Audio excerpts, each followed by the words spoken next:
We should let Scott get started, I guess, if you're if that seems like the right move to you, Scott. Okay. I'm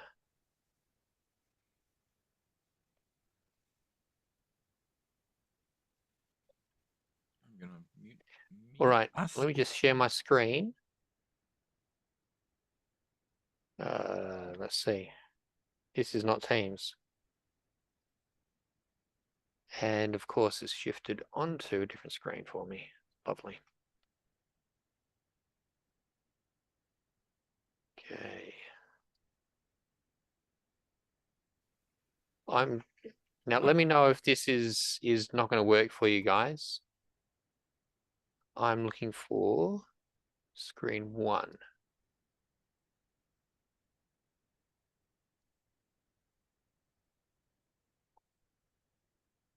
All right. Is everyone seeing Delphi? Yep. Yep. The text is probably pretty small. Okay. I'm using a very high resolution monitor here, so my apologies. Do I need to increase the size of the text even more? Yep. Yes, you do, sir. Control As plus. you might be able to zoom in yourself if you double click on the screen in Zoom. It's a bit finicky, but it lets you scroll around. You can drag the screen around and zoom in and out.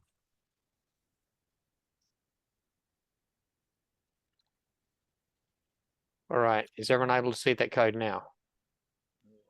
Prefer bigger. Yep.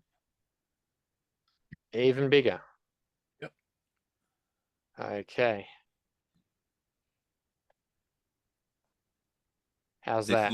Is this looking? Yeah, that's better, bud. That's better. Is that looking huge on your end? Is it? I can only see one character in front of me. It's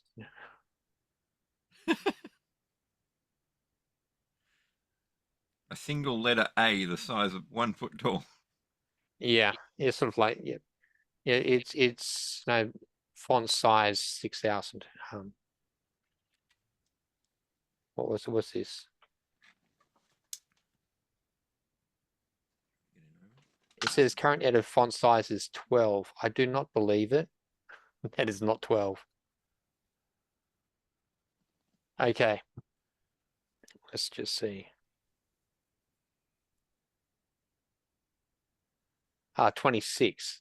It's an update problem. If you press the Control Plus button, then it doesn't update. So that's font size 26. So all right. So tonight I was just going to go through one of the fundamental principles of programming. There's a couple of them that sort of survive no matter where you are, whatever language you have. It's just something that is always a good idea. One is high cohesion, and that means that item, whether it's a function or an object or a list or what have you, no matter which language you're using, things that are packaged together should be highly cohesive. In other words, they ought to be very closely related. There shouldn't be anything that's sort of like something that doesn't really belong with the item. If you've got a T television, the one thing you shouldn't expect to see is a wheel. Something like that. The other part, which is the one that we'll be covering today, is loose coupling. Now, if you were to, okay, so coupling is about how tied together all of the different pieces are. Now, you can have strong coupling within reason. Inside an object, things can be tightly coupled, but you really, if you're starting to move away from a single entity of some sort, the desire to loosen that coupling increases. In fact, even within a single unit, if you've got multiple types, those types should not be reliant on each other, you know, unless there is some really strong reasoning for that. So a strong reason for having something which is tightly bound to something else would be inheritance. You've got a class, you inherit from that class. It's tightly bound. Even in that situation, if you were to swap out that base class for a different base class, is it going to break or not? Well, it depends how you've written your code. If you write your code so that you're reliant on certain things being in the base class, and then you swap the base class out, it starts breaking stuff. And this is the whole reason why you want loose coupling, is you want to be able to swap stuff out and have everything still work reasonably well. So in order to get around this, we do things like dependency injection. That's one of the ways you do that. Dependency injection, if I were to just create a class here.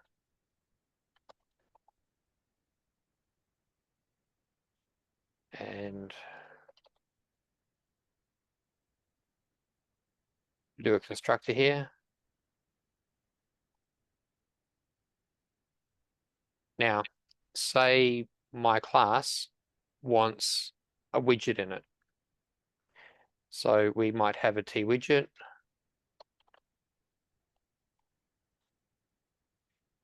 So you could either have in here, we could have my class, have I done something wrong? What have I done? Oh, semicolon.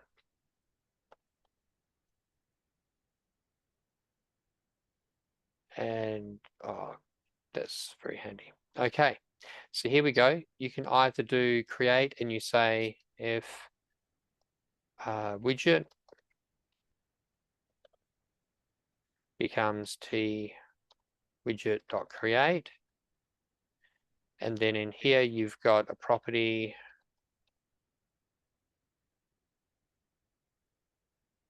widget. It's a T widget.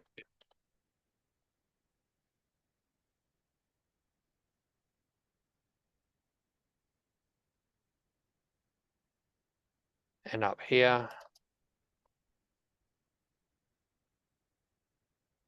right. So that there, you've now tightly coupled T widget to my class, because you've got your F widget here. Oh, I need to put the G in. So you've now tightly coupled the widget into your class here, so that now you're stuck with that widget. In dependency injection, instead of creating the widget here, you would actually remove that and put a widget. You would have a method here.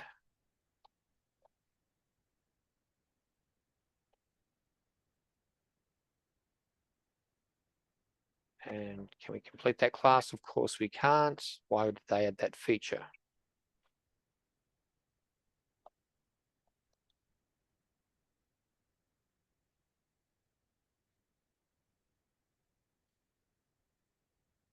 And I can spell right eventually.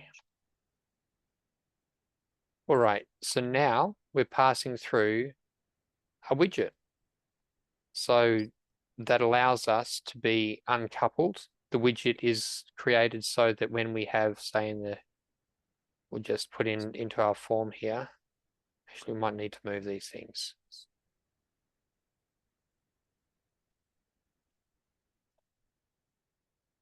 All right, so we just put in a procedure here.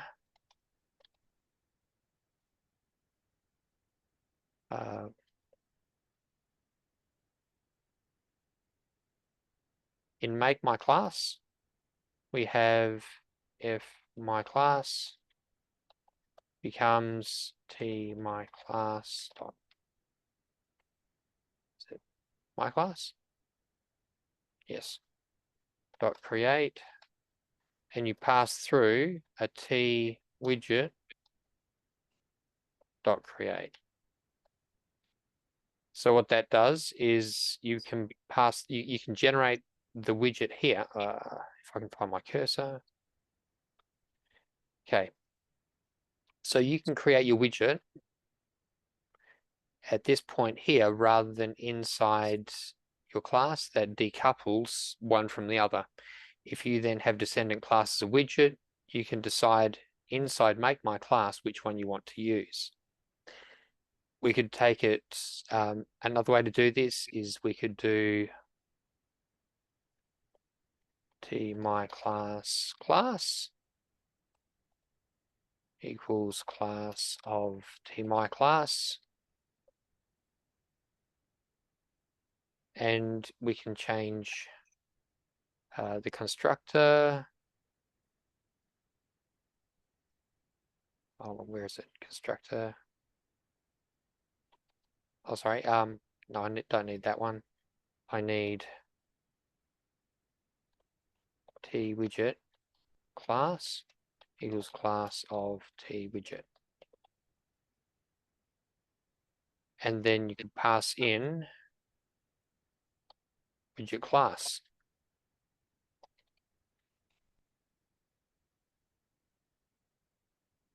And in here,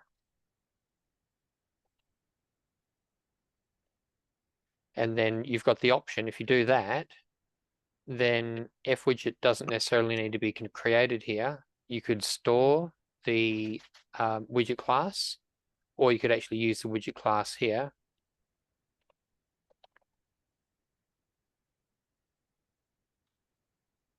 Where is it? Widget, sorry, class.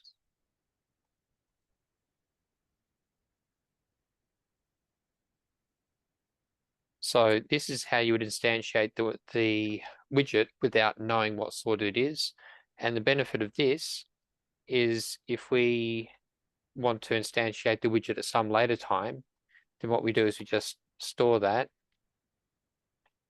instead of the widget. Well, there's the widget, but we can also have a if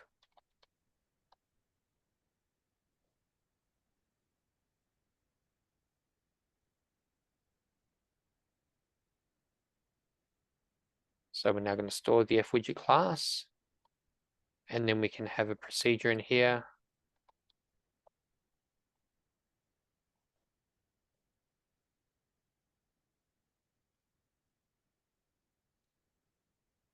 fWidget becomes fWidget class.create.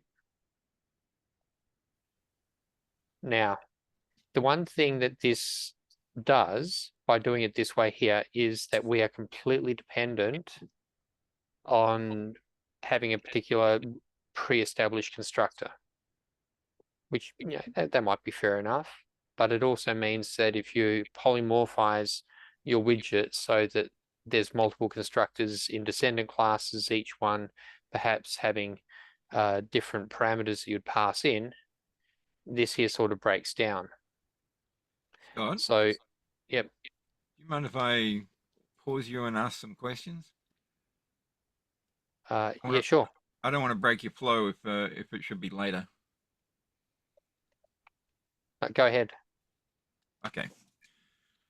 So the class of a class is, I mean, someone was just answering it Is on. here? Yes, someone was just asking about it on the forum, and Yep. I've only sort of like partially got my head wrapped around it semi recently. So you've just shown us like sort of like two different versions of the subject you're talking about, right? Just now we had the Yeah. So what we're trying to do is, rather than having your widget created inside my class, what we're doing is we're injecting the dependency which allows us to basically have something else foreign coming in, deciding external to our external to my class what it is that's going to be in there. And the only thing we've got as a contract is the T widget class. So if we were to take this and put this into a different unit, then we could swap one unit out for another unit. As long as there was a T widget in there, everything's going to be hunky-dory. It's pretty loosely coupled because we're not relying, as long as it meets what we're expecting here, everything's good. This thing here is all happy. And in this case here, we're even saying, and we don't have to create it right now. We can create it sometime down the track. So the class of in front of a class means that instead of referring to an object with this class, so something of type TWidget is referring to an instantiated widget. In the case of TWidget class, what we've got is essentially a pointer, a typed pointer to the TWidget class, which means that it can then be instantiated. So here, where we do TWidget class.create, that is entirely equivalent to if widget becomes TWidget.create. So those two lines are functionally the same at the moment. So because this here is storing TWidget. It's not storing an instance of TWidget, it's storing a pointer to the TWidget class itself. So fWidget class variable is interchangeable with TWidget. I have a theory in my head that I don't know is correct or wrong, so I'd like to ask if you don't mind. Yeah, go ahead. So the way we had it first, the constructor was taking a okay, let's imagine widget Okay. is like household items or something, right? Yep. And then so originally that's what it looked like. Yeah, and the constructor was going to take a widget, so that means washing machine or vacuum cleaner or fridge, right? Yep. And they're all instances of widget, like they all are in the same class, right?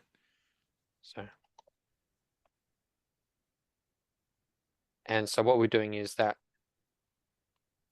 So we were creating the widget and then we're passing the widget through. Yep. Now, if there was a descendant of widget that was like kitchen widget, for example. Yep. Could you pass that in where it wants a widget? Yes. Oh, okay. So my theory was wrong. Okay, so you've got your TWidget class here. We can descend from that. So kitchen equals class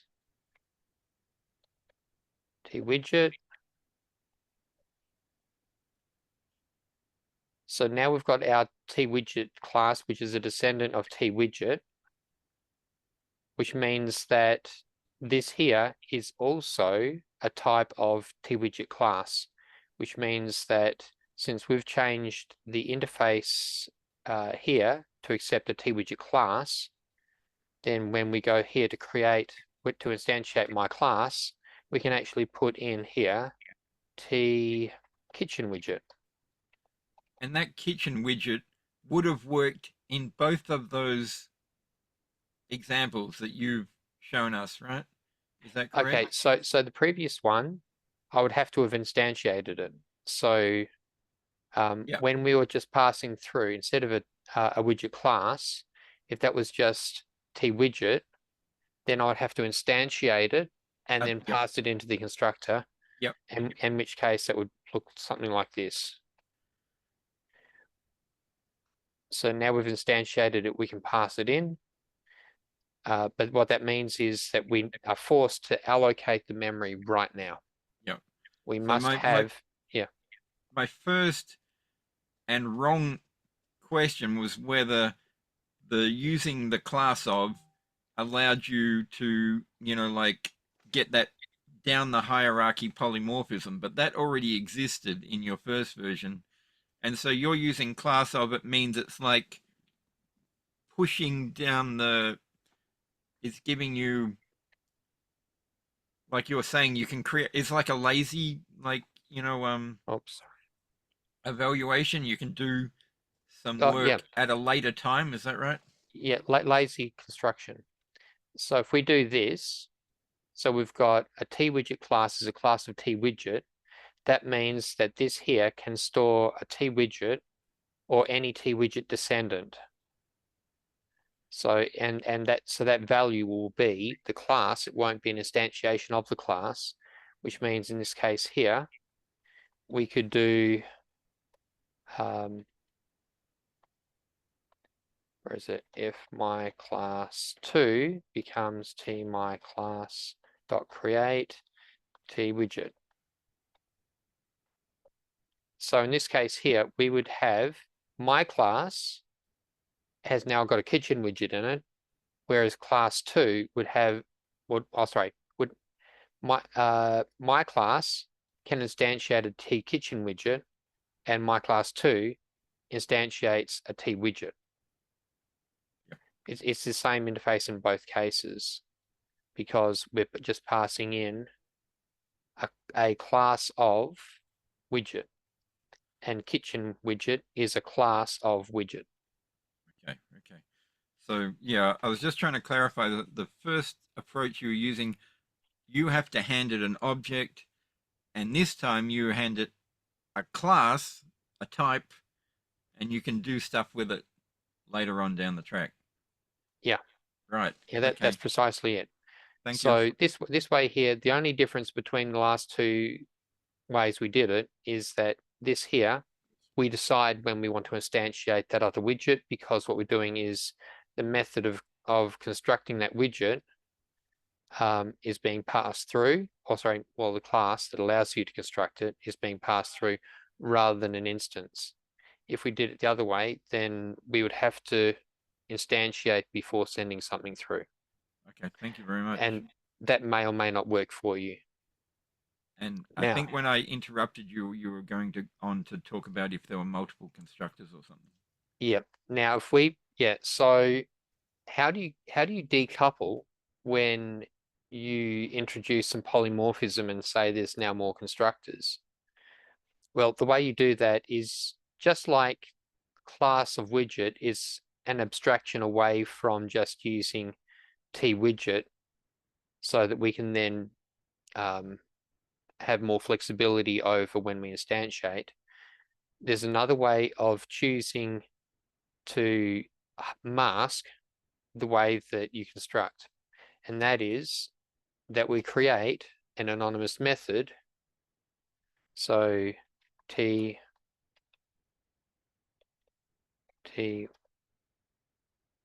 widget function equals, and because it's going to be an anonymous method, reference to function, and we don't want to pass any parameters in, but it's going to return a T widget.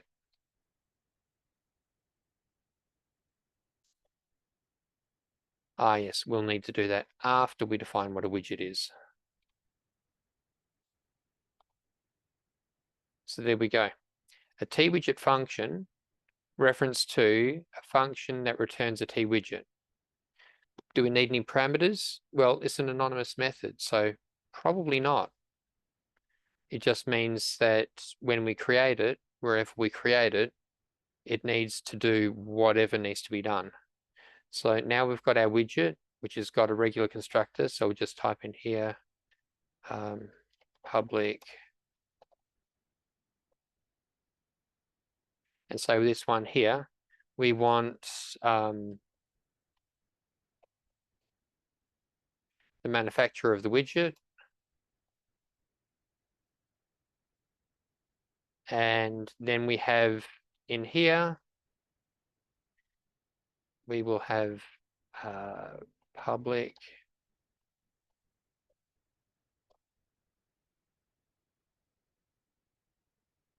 and then in here we'll have the manufacturer, which is a string, and we will also have a category, which can also be a string. and we'll do overload so that we can have multiple different ones. The squiggly line there is just saying you haven't instantiated. But the point is that we've now got two different constructors for kitchen widget. One, which is this one here, where we don't specify category, and this one here where we do. Now, this may or may not work for every descendant class, but because we've now got a twidget function which returns a widget, we don't need to care about that. Because what we'll do is when we go to create, we don't want to send a widget class through. We want a widget function.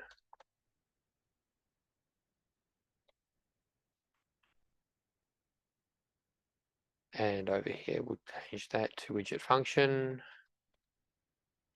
And this here, widget function. Then when we make the widget, whoops, instead of widget function create, we call if widget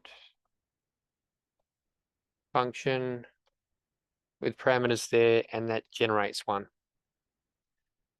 So the anonymous method is responsible for making the widget. So here, this needs to be the function. That there just to keep everything aligned. And then we don't want that.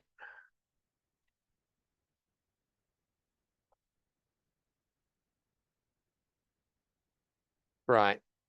So now what we're doing is we're storing a widget function. Now the big difference there is instead of creating here, we can create with a function. And this one here can be twidget.create.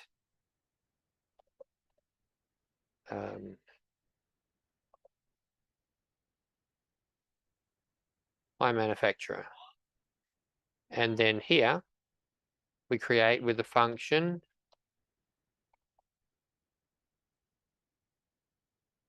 And it's tKitchenWidget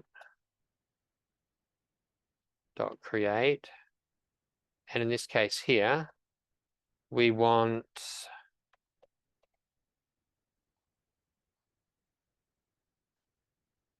the widgeters can be the manufacturer, and the type can be egg beater. You need a result equals there. Yes, I do.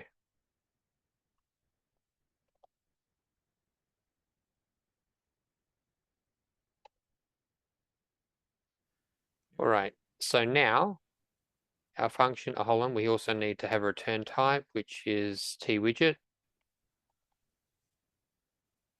And that also is twidget. All right, how are we looking? Okay, that's now looking pretty good. Would you put that as widget or kitchen widget, Scott? Does it matter?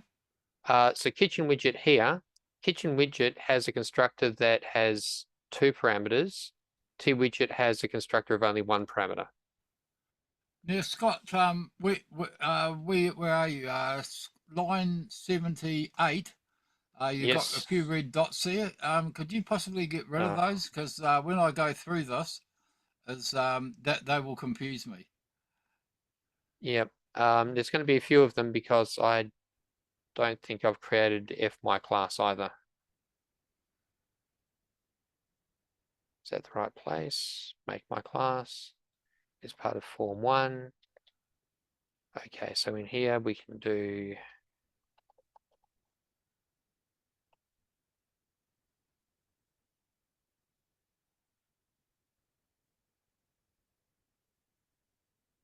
team my class.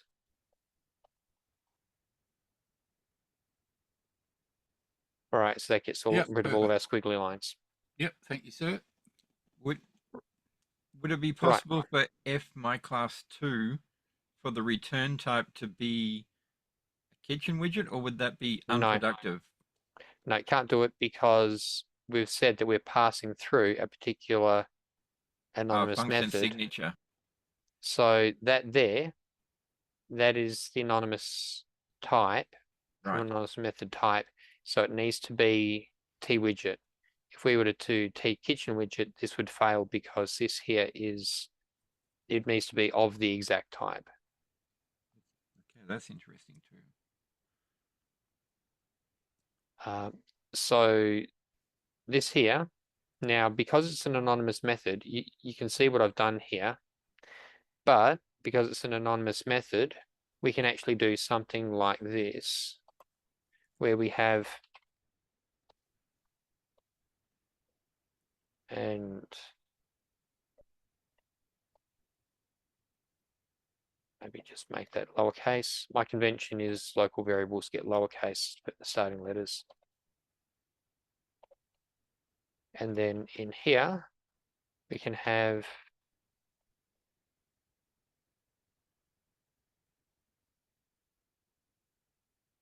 and category becomes probably one word, egg beater. So now we can do man, and in here, man and category. And because these are anonymous methods, they actually capture stuff outside. So we don't actually need parameters as long as we do it this way. So here, make my class is the knowledgeable one about what's being made. And the tmy class is agnostic to what comes into it. It doesn't even care how it's constructed because the constructor is also being abstracted out. All you care about is that it's going to be storing a widget of some type. So there we go. All of that is now functionally correct. You can do whatever you need to outside, and as long as this holds true, that when you're creating something, you create that t widget and whatever else, so long as you meet the criteria of this anonymous method, you can put anything in there. So that's getting pretty loosely coupled now. You can't really get it less dependent. Of course, we want to take this stuff out from the one unit. I mean, at the moment, it really doesn't matter how we do this because everything is sitting in the one unit. But what if it isn't? What if we start distributing stuff out so that we have like MVVM? You want to separate your concerns out. So we've got our classes in one spot. We've got our UI in another spot. How are we going to get them to talk and still be loosely coupled? Well, there's no way around having it reference something. But have you seen any units where the number of classes that you're referencing are there's just like 50 or 60 classes in your reference? I could probably show one of that. I inherited some code. I'm pretty sure that this is not going to worry people too much if this gets displayed.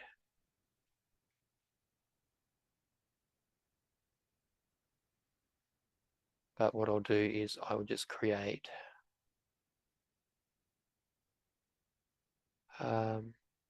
split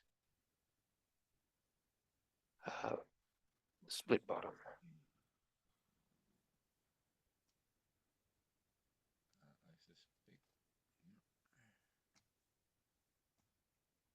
I'm just doing some stuff off-site for a moment.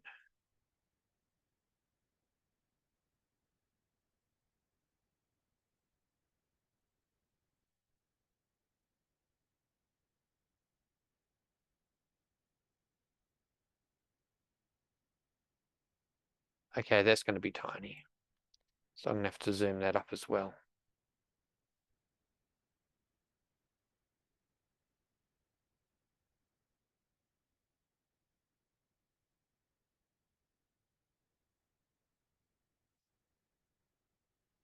Okay, so here we go. So this is from some code that I inherited. And this here is your users clause. Everything in this users clause is part of this application. We see a whole bunch of forms, we see a whole bunch of classes, goes on forever. That's a lot of coupling. That means that if I wanted to swap something out, I have to go and make a whole bunch of changes around this area here in order to get that happening. And it's like, okay, well, that's fine. I don't mind making a change here.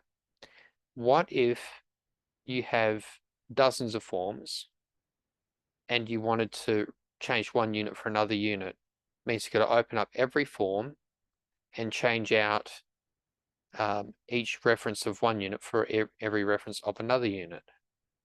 Now, if you miss one, you've got one pointing to your old code, one pointing to your new code, and if they're both referring to the same class, you're going to have some real problems if those classes are different between those two units. So that's potential errors just waiting there, and they'll be really, really hard to detect. So what do? We've got to clean this up. And what we do in order to clean this up, so I'm just going to close that, is that we have, now I've called this spc.interface because this is the single point of contact. In this area, you have all of your contracts for everything that's going to be interacted with. Now, maybe you have more than one of these, then it's multiple points of contact, but you can still have, say, one that does all the interfaces for one aspect of your program, maybe all of your forms. Another one might be all of your graphical generator units. Another one might be all of your logic units. You can still have multiple of these, but the idea is that you've got one single place that is then referenced elsewhere. And then what you do is you have your interface contract. So this here is the pattern. The pattern here is the factory pattern that I'm implementing. So up here, we have our contracts. So it could be an iWidget, another one that I was in the process of making, iBase dialog. So all of our dialogues are going to have an interface associated with them of iBase dialog, which means you can do certain things. And then after all of your interface contracts are set up, the next thing you do is you make your anonymous methods. Now, in this case here, this is a trivial anonymous method because all it's doing is just producing an iWidget. Now, what that means is because it's trivial, there's no parameters or what have you, we don't need to make dozens and dozens of this here. It doesn't need to be specific to one particular type. You could just as easily have called this param function or param widget function, and that would be just fine. Everything that returns an iWidget and has no parameters could use this. That could be a dozen different interfaces. So yeah, you don't need to actually have one of these per, but if you wanted to have parameters here, and I'll show you a reason why you might want to in a minute. But as long as you don't have any parameters going in to create this function, that is your creation function. Now this here is the same as what we were doing just a moment ago with our widget function here. It's exactly the same idea for exactly the same reason. But what we've done is we've put that anonymous method type into this SPC interface or single point of contact interface unit. Now, one of the characteristics of this unit is that there is little to no code. there's going to be lots of stuff that sits in above implementation, virtually nothing that sits between implementation and your next section or the end. There's usually nothing, it usually doesn't have any other sections either. So the only things you would expect to have here is code that manages your factory. So after you've got your anonymous methods and you've got and it's returning a contract, we then register or create something to register. Now this one here, I'll need to change something back.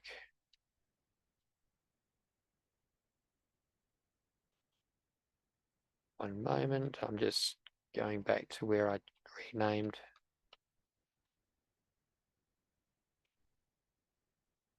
There we go. That'll get rid of the squigglies. All right, so this method, this anonymous method type is passed through in registration. So the two things that are passed in is the identifier for your factory and a function that produces whatever the factory is going to produce. And then the widget factory is a function that just generates a widget. So it returns the widget that you want. And in here, you've got the reference to whatever the name of that widget is. Now, in the code, let's go to register widget for a moment. Register widget.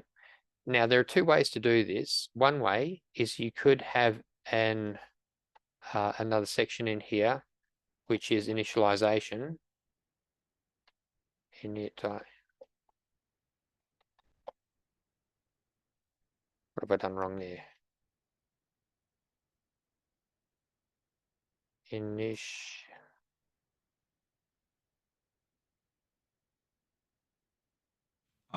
IAL.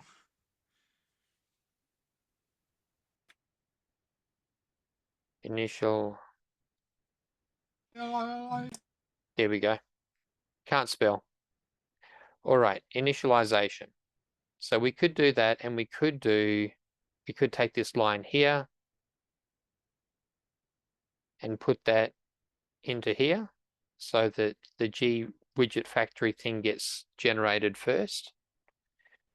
This way here is it's the lazy loading or lazy instantiation method. You don't bother creating the widget dictionary unless you're going to use it. Now, this could lead to an issue, so we're just going to modify this code here. If widget dictionary and that's better, that's safer code. So what we're doing here is when something gets registered, the name or the identifier comes in along with a function that actually does the work. And what we do is we store them into a dictionary. So I'm using the Spring framework here. Highly recommend the Spring framework. Stefan Glinke does a great job in keeping Spring up and going. One thing I will say is that don't be caught. There's two versions of it running around at the moment. Version 1 is not compatible with version 2. There's a break in compatibility between the two, and it will take you maybe 2 or 3 hours, depending on how big your application is, to run through and make all of the changes that potentially could occur between the two two code bases. In Stefan Glinke's Spring framework, this here is another factory. So this is the collections factory, and you're asking to create a dictionary, and here's your generic types that you're making. And it's got the string and the function stored in the dictionary. Now, the way it's stored, this is something that's new to version 2. In version 1, it would be slightly different to this. So that this is version 2. Let's just keep this on the screen. Spring Framework version 2. And the other one is widget factory dot add or set value, and then you would pass in a widget name and the AFN, and let's just make this a little more readable.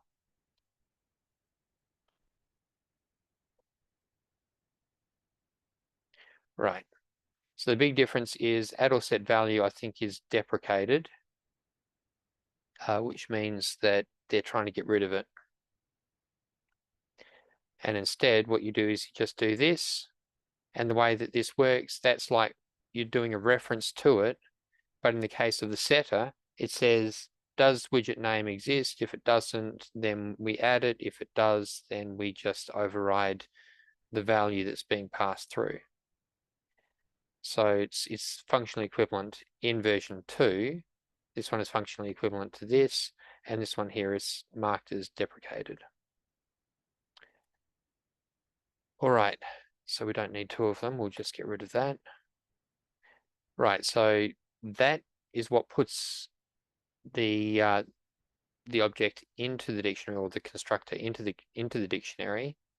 The way we extract it, first of all, we want to check that the dictionary is actually there. If it is, we then check to see if it contains the widget that we're hoping to find, which is the ID that we're passing through. If both of those things check out, then notice these round brackets here. We're calling a function, and the function is the one that was passed in here. So the anonymous method, I should say. So it's calling an anonymous method for the one that's registered under the given widget name, and it generates it. Otherwise, it returns nil. Nil's a valid value for iWidget. So we're all good. You create it. You may or may not get something. If you do, it's whatever you've got. And the beauty of this is that when you go to put in more functionality or remove functionality, the way you do that is by adding or removing a unit from your project. So in this case here, we're going to register our widget, and this widget is going to be called, let's see, we'll call this T widget descendant equals class T base class. Scott, does Spring have any way of like sort of a function for detecting what version is running? Is you're using? I have. Oh yes, there is. There is a compiler directive for it. I can't remember it off the top of my head. But yes, there's a compiler directive that so that you can put the 2 different types of code in there. Okay. And yeah, that'll get you past. But yeah, I can't remember off the top of my head what the compiler directive is. Thank you. Yeah, Stefan's no rookie. He knows how to do this sort of stuff. All right, so we've now got a T widget descendant. So the way we would do this, when we're going to register the widget, notice that we're using the single point of contact, and we're calling the register function in the initialization section. Initialization, I managed to spell it right once. Okay, so what we'd do this here is we'd say WD could be the ID. So that's widget set desk is WD. So that's our identification in here. Now we don't need any properties going in, or sorry, objects going, parameters going into our anonymous method. So here's our anonymous method function with no parameters, and in here we just replace the nil with T widget desk dot create. So then we could register more and more. We could even register the same one with a different ID and maybe do additional stuff inside the anonymous method. But yeah, usually what it ends up looking like is you're registering every ID with a function for a particular class. So if we've got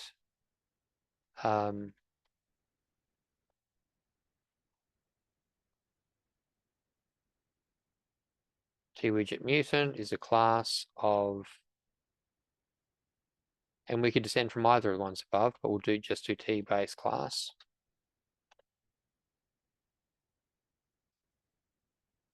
And we can now register in here.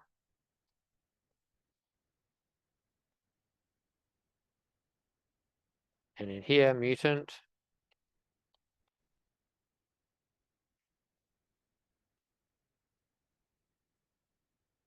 And the function is going to return an I widget.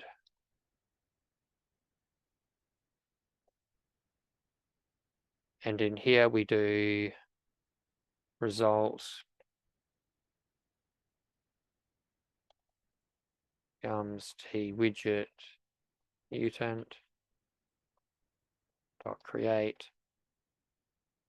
And that's sort of like the minimalist way that we could do this. And as I said, because this is an anonymous method, you can put lots of lines of code in there. I do recommend, I mean, this is nice if you're going to be just doing a list of lots of registrations here.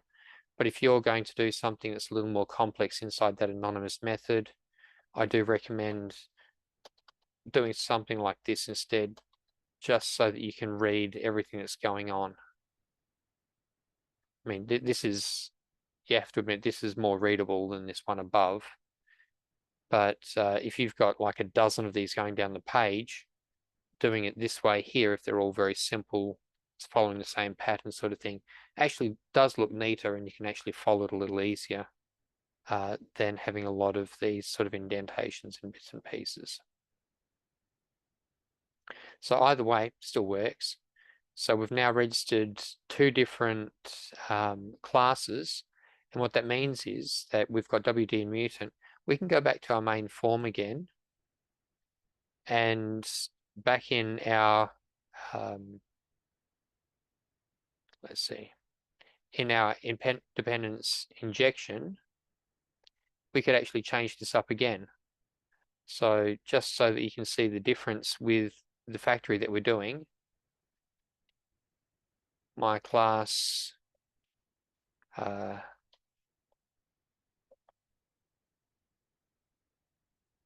factory edition, and what we pass in here is a ID, and that there is string, so that we can still get to choose what it is that we're creating. And in here, we'll need to create all of those things. We don't need that anymore.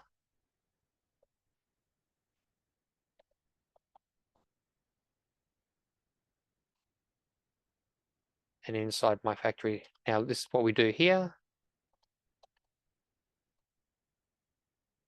And in here, we have f widget becomes, and then it's factory, no, what's the name of it? Here, widget factory, that should have come up. Widget factory, and we do, whoops, AID, and that's how we're creating it. Oh, sorry, FID. And in here,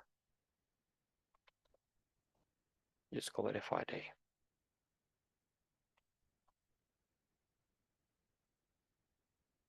So that should now be hunky-dory. What's wrong with this? Oh, we're creating an I widget, which means it's not a T widget anymore, it's an I widget because it's an interface. And that of course means that this would need to be an iWidget as well. Okay, so now the few things that we've made changes with, and we can compare the two here. One is that when we pass something into our dependency injection, it's just an ID reference. We may or may not need to do that. We could actually just use the string constant wherever, and maybe that's a good idea too. If we go back to here in our users clause and what have you, maybe we do somewhere in here, just like before type, we can have const, and then we have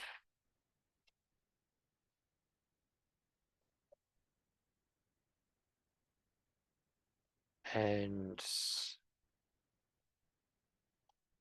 widget, sorry, what was it? Widget descendant equals WD. So now we've got constants. We can use those constants here.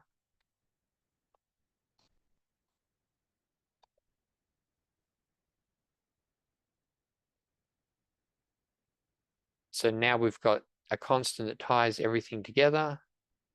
And of course, the thing about the key is so long as you've got a type, you don't actually, well, it doesn't have to be a string.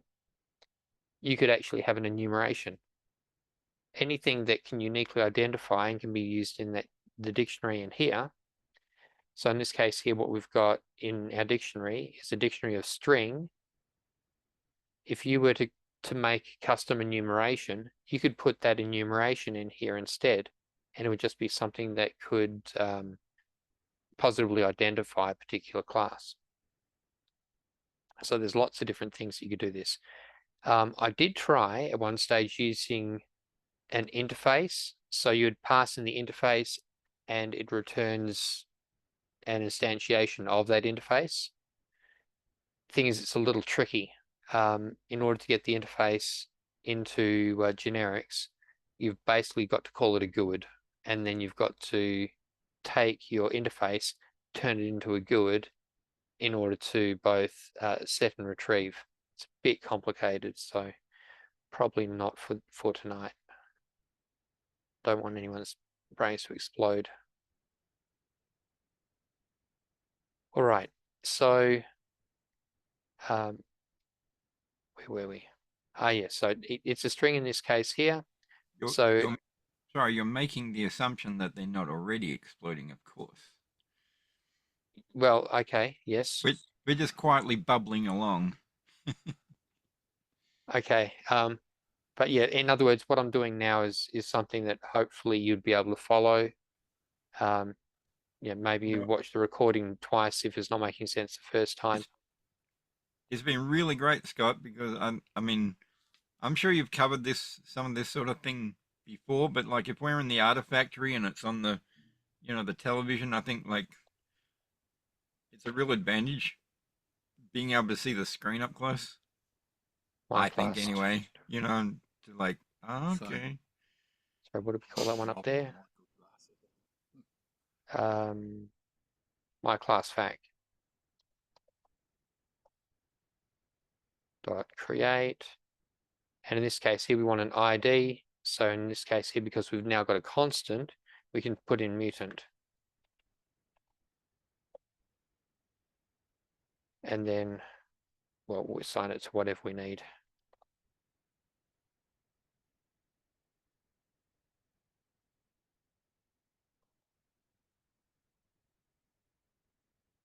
And up in here,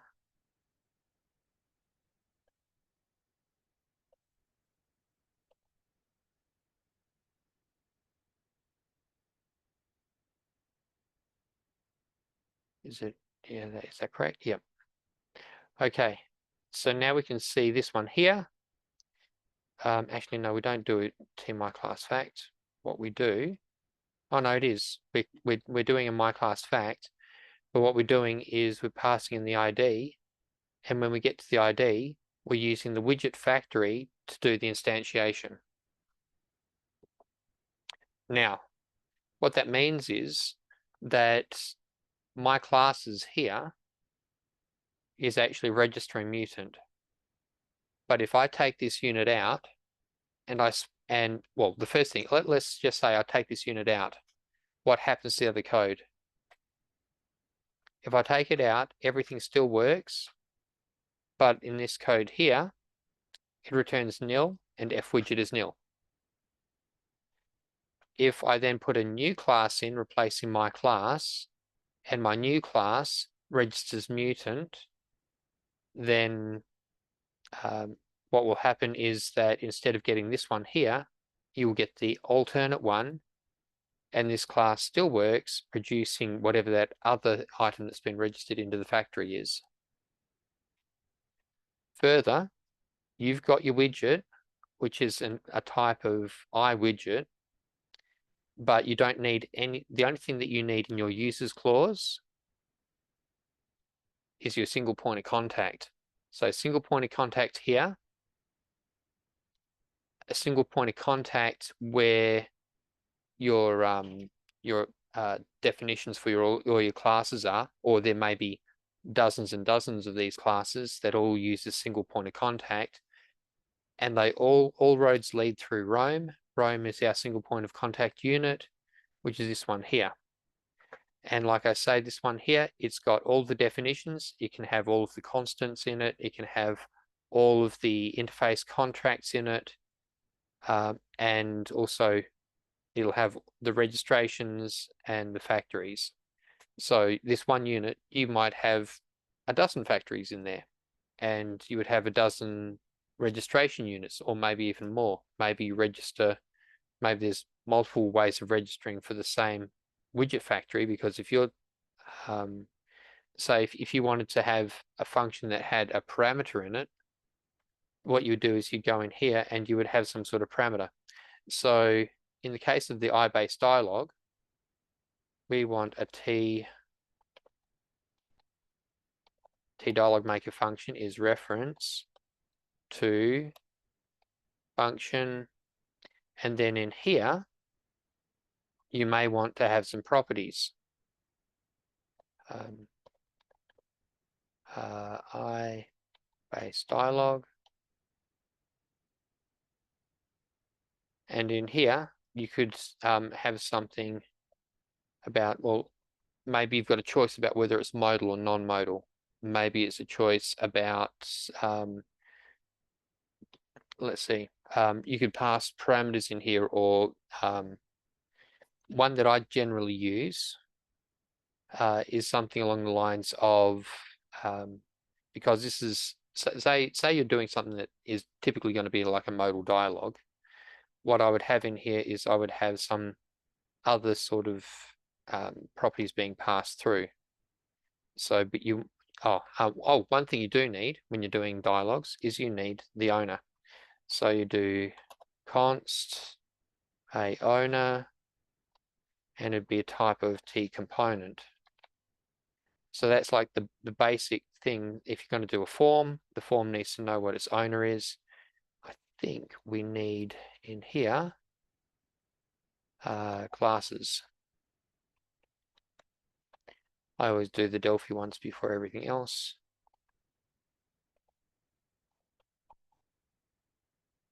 System classes, does that work? Yep, T component. So with this one here, when we register,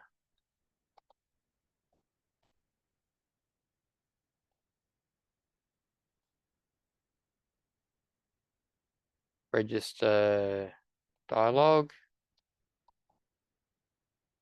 I'll just call an AID, just string, and the other thing that we want, oh no, that's all we really want. And, oh no, we want the function, which is a T dialog maker function. But when we get to the factory itself, T dialog factory, AID, just the same as we doing last time, but we actually want to pass a component in here. So we'll do a owner type T component.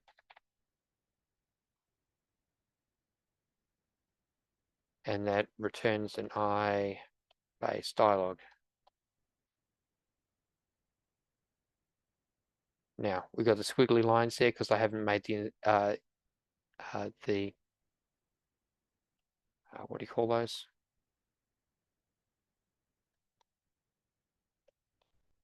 The implementation. Just grab that one as well. Now I'm just putting these here, so I'm grouping the registrations and the factories together. You don't need to do that. You can put them in pairs so that you get all the widget stuff together, all of the dialog stuff together. It's all down to personal preference. But we're going to do the same lazy loading. G dialog dictionary.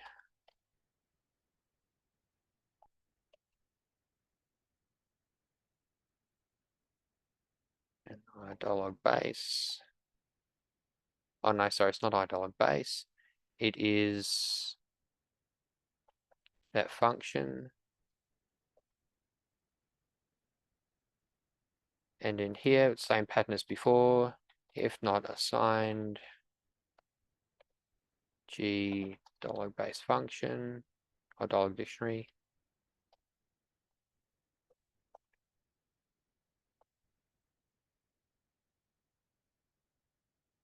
Oh, it doesn't need parameters. What it does need is string and T dialog maker function.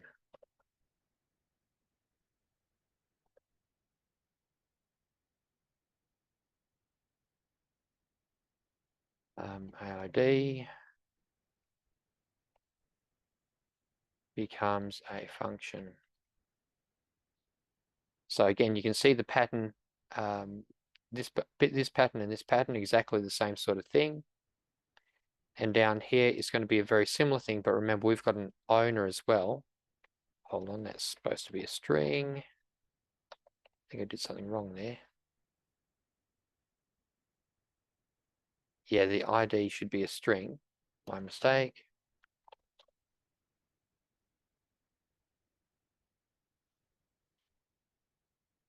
And in here, if not, if assigned,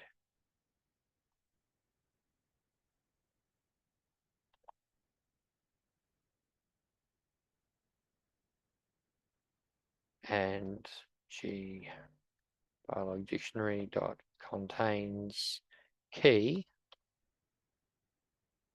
AID, result becomes G dialog dictionary dot passing in AID, and then in the parameters here we want the owner. So notice the difference. No parameters in this case, one parameter in this case. Oh, hold on. And else result becomes nil. So there we go. We've now got our dialog factory. And just to drive the point home, why is that a problem? Did I spell something wrong? T-dialog maker function. T-dialog maker function. What have I done wrong there? Scott, it should be create dictionary, not just create. Ah, that's right, you are correct. Create dictionary. Yeah, that's better. All right, so we're now, this here and that there are precisely the same, following exactly the same pattern as before. In this case here, they're almost precisely the same. The one difference is that we have another parameter here, and that is passed in as the parameter to your anonymous method. And at the same time, if we go upstairs, you'll notice that we've got our iWidget with no parameters here and the aOwner there. So whatever you put in here goes into here. And yeah, maybe we want to do a const.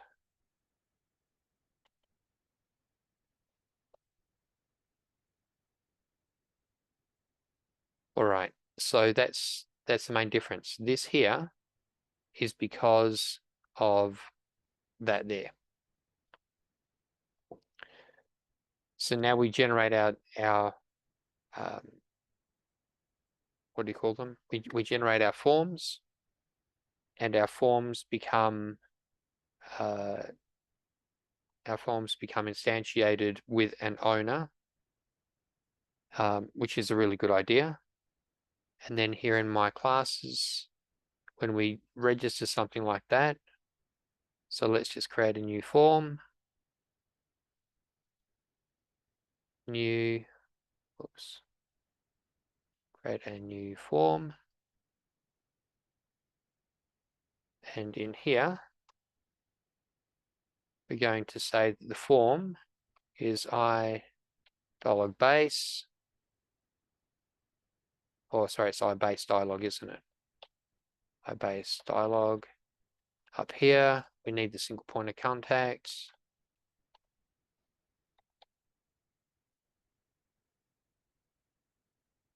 And the problem that it's now got is I need to have the implementations of all the things that we just signed up for. So I'm going to go to, where is it, my interface here, and say, I need those things. So in our new unit, throw those things in, automatically generate stuff, and missing implementation of set prop. No, we are not. Set prop is right there. I'm not sure what the problem is. Do we need system variants in here?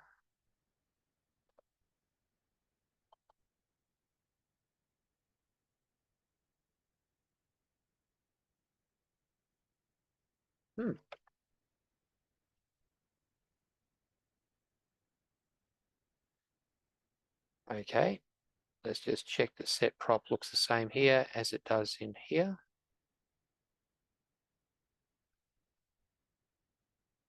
Aha, forgot about the const. Right, so that'll solve that. Okay, so now we've got our form, which is implementing this interface. Everything's good here. We've got the SPC, single point of contact, in there. And in the initialization section, we do register dialog. In here, we're going to have my form,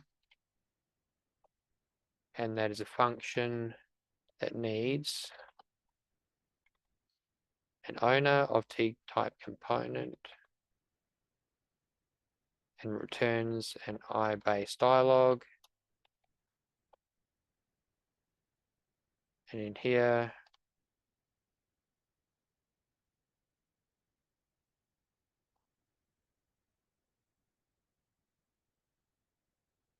and of course, we've got the aOwner parameter from here. So that's how it passes all the way through. So now we've got our register dialog done. We're all good. We don't need this anymore. Just make sure that you also go into your project and tell it not to create this form automatically, because now what we're going to do is we're going to use the dialog factory to generate it.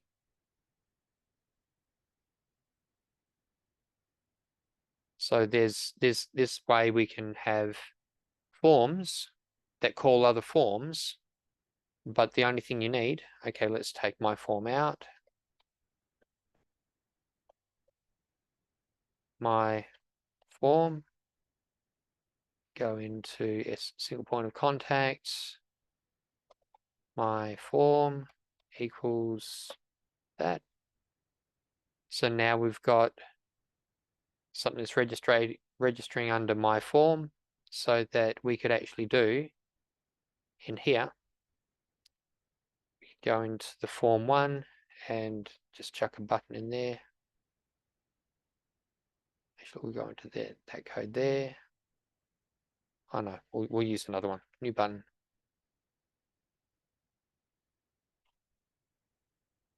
Where is it? Button. And in this one here, we do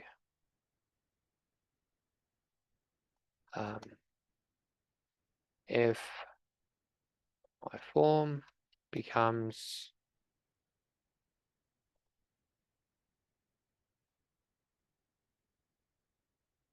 dialog factory, my form self. And this here,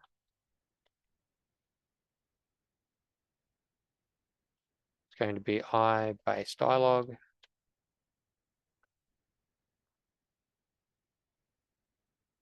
So that when we go back down to the button, right. So you can see that this here will call the construction of dialog factory, or it'll call the factory thing that opens. So, and then we can do, because we've got a method there, my form show, and that'll create the an instance of that dialog and show it. And notice that unit 2 is not in the users clause of this main form. So this main form doesn't actually have to know about anything. When that button gets clicked, all it needs to know is that if there is something, hold on, maybe we need to do one more thing here. If assigned, if my form, then show it. Now we've got a foolproof way of either opening the form or failing to open the form and failing gracefully, so that we can then plug in whatever that form is, and all that has to be is a unit that registers the form at the bottom there, and we're good to go. How uncoupled do you think that feels?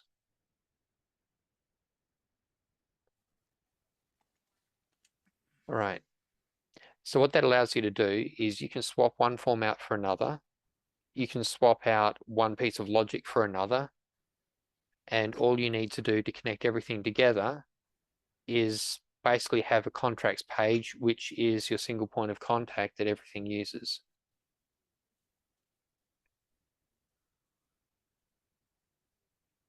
So unit 2 is still a visual unit, right? So it's got a form aspect and a code aspect. Is that right? Correct. Okay. If we go back to unit 2, got procedure show. I think show already exists, so I'm just going to get rid of that and get rid of those 2 lines of code there. Show already exists, so it's already being implemented because it's a T form. So all we need to do is implement or put some code into these other areas, or well, at the moment we could even leave it blank. It doesn't really matter. But I just find that there's things that I generally do that mean that I have this way of getting information in and out, and I generally make something that's a bit slicker than just what we've seen with that factory. But the general principle is there. We've now got something that will actually work. So if we go into the main form, providing everything compiles, okay, so we've got a problem here with this constructor because we haven't finished it off.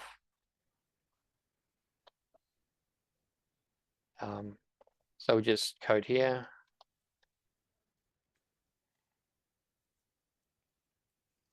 And this one here.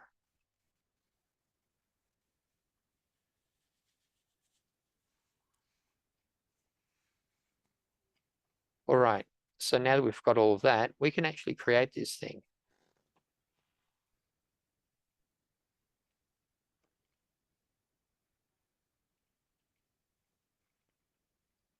Hold on, it says there are errors. Where are our errors? Ah, yes. I did tell you we needed to get rid of that.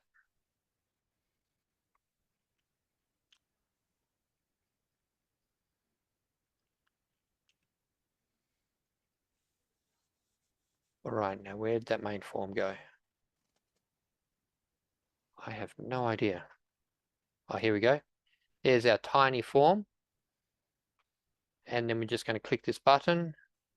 And there is the other form that we instantiated that we just called without the main form using that other form. And yet it was called from main form. So that's the power of these factories. And the second form is owned by the first form, is that right? Yes, because we passed in, if we go back to our, Yeah, self. it's going to take a moment. Whoops, where are we? Okay, so our button here, the widgets, oh no, not widget factory, where are we? Form. Here we go, and we passed in self. So self is an owner.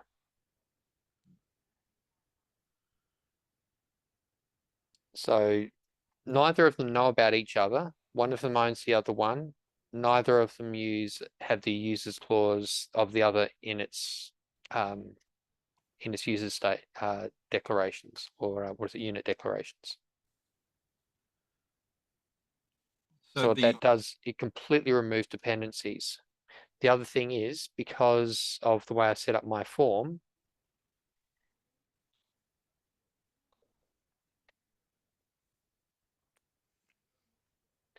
I can do if my form dot prop, and then I can do caption becomes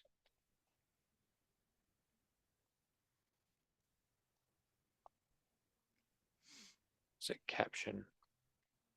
Got a caps lock in there somewhere. So we can do something like that.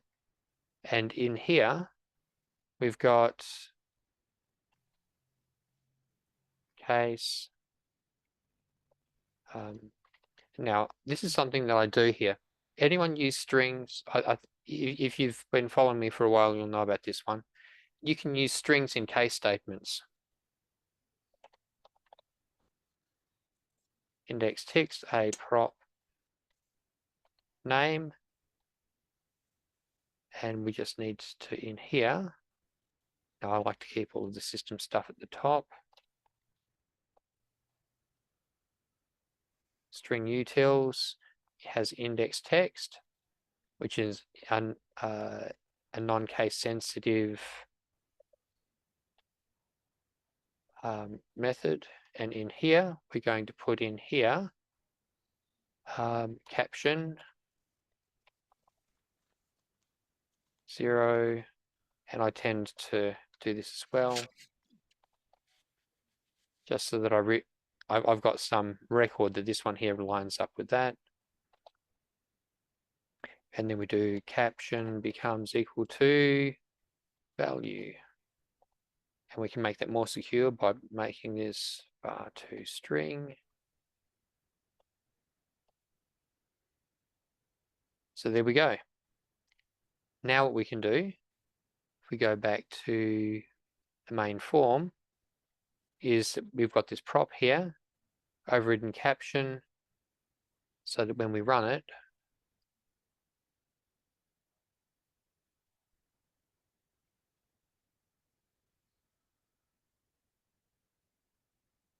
and sooner or later it'll turn up.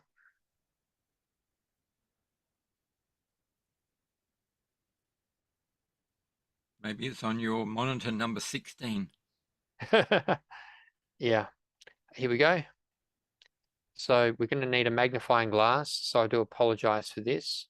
If we open that up here the title says, and you'll just have to trust me, it says overridden caption.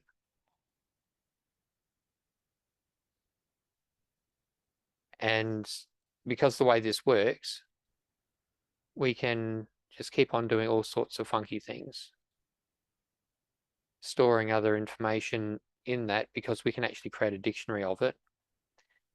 So in here, we could say else if f props.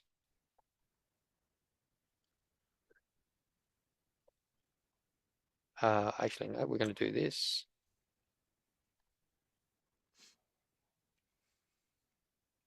Becomes value. We're going to use Spring in here.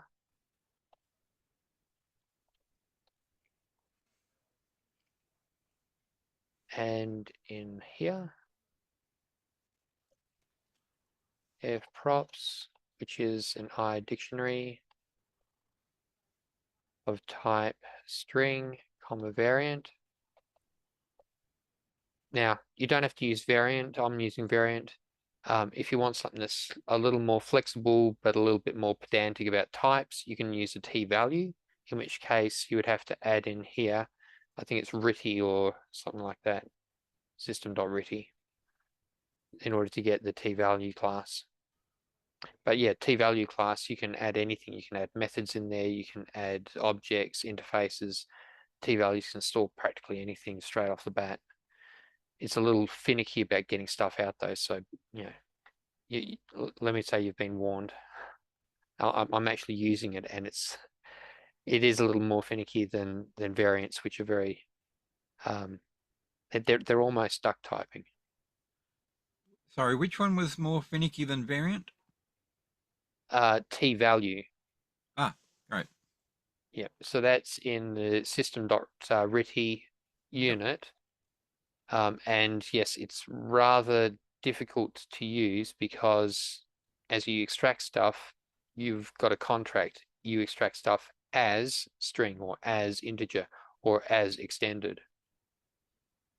So getting stuff in is reasonably easy to a t-value because it has a lot of implicit casting. But implicit casting only goes one way, and that's in, not out. So when you're trying to pull something out, you've got your t value, and then you've got, in order to get your t value out, it's got to be, my t value dot as string in order to get a string out. You're saying you want to know the type that's in there. Yes. Right. Rather than just now, give me what you've got, okay. Yeah.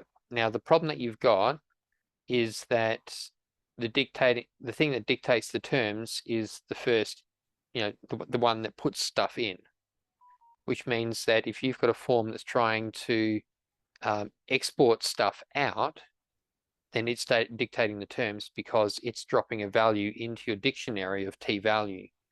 And so your form can say, okay, I'm going to put the result of my calculation in here as an extended. It does extended. It doesn't do double or single. It's just extended for floats. So you can say, I want this as a float. I want this other thing as an integer, and I want something else as a Boolean. And all of those go into the system. But then on the other end, you need to have some idea about what's being stored in those values, so that you can say, my calculated value is as extended, and the index is as integer, and the switch is as Boolean, and then you pull it out that way. The trouble with that is that you've lost some information because it's a t variant. Oh, sorry, a t value, and so therefore the information is not implicit in the code anymore. So you're pushing data in and you're pulling data out. The two sides have to know the contract that they're dealing with. It's sort of like, I know that calculation is always going to return a floating point number, and I know that index is always going to return an integer. So so the two sides actually have an implicit contract in there, which is adding a level of coupling, but without the without any type checking between the Well, two. that leads me to a question that could throw this off track. So don't need to. I've written it down. Don't have to answer it now. And I may have asked you this question on the phone after last meeting. Yeah. But so we can have an array of no. Can we have an array of types? So if I want an array that, like for that instance, I want to save the value into a t value, but I want to save the type somewhere. So maybe I might have an array of Well, integer, string, t kitchen widget, blah blah blah blah blah. all in the same array. In an array, yeah. Yep, I Can would we do that? recommend that's an array of t value. You could do But it with something like a t variant as well.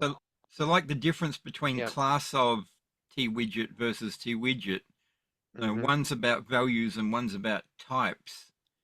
Can we have an Yep. array that stores types? I mean, maybe with class, something descended from T object Yep. is maybe easier, but what about integer and string and double and extended and stuff? Yeah, unfortunately, those fundamental types, the only thing that you could actually do is you could go into RITI, and RITI has a type wrapper. So if we just go into RITI at the moment, I don't want to throw you off track for your talk. no, that's all right.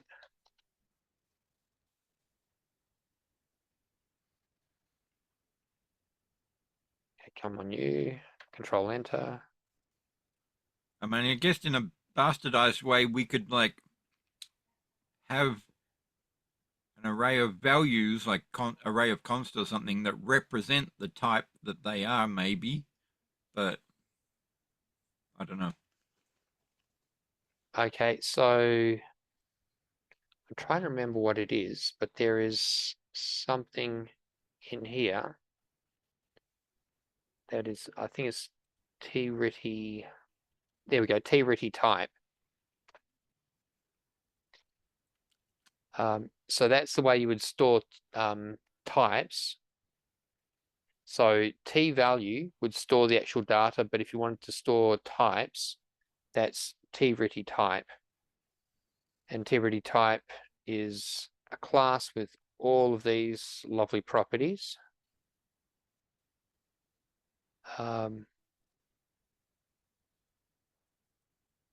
Now, let's see, the interesting thing is, I think I was actually looking at this at one stage.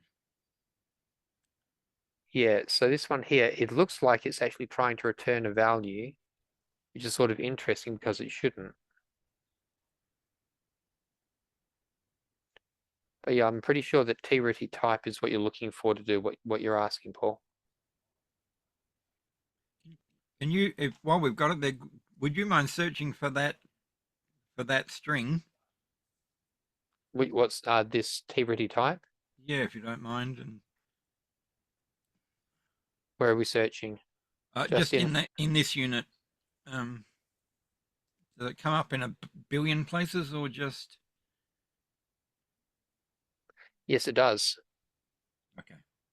Okay, so the interesting thing about TRITI type is it looks like it's a base class because, okay, so you've got all these here, T function, returns a TRITI type, returns a TRITI type. But if we go down here, this is really interesting. You have TRITI class ref type descends from TRITI type. TRITI enumeration type descends from T ordinal type, which is probably somewhere up here. And that one probably descends from TRITI type. So there we go, TRITI type. So TRITI ordinal type descends from TRITI type. So all of these things descend from TRITI type. But so what you do is you just ask if your variable is a TRITI int64 type or is a TRITI ordinal type. Although I think if you look at t-ready type, there's probably a function that already does that. So if you do, there should be a few is instance. That's a key one because that's telling you, am I dealing with an object? If it returns true, you've got an object. If not, then you've got something which is not an object. Is ordinal means that you're dealing with something that's either an enumeration or an integer of some flavor. Yep. Is record, is set. I love how they break the pattern here. As is, as is, as is as.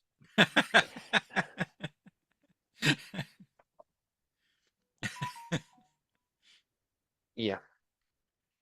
Is It was probably because HFA. that line is short. I didn't want to finish with the short line. Yeah. Okay, is HFA. What in the world is HFA?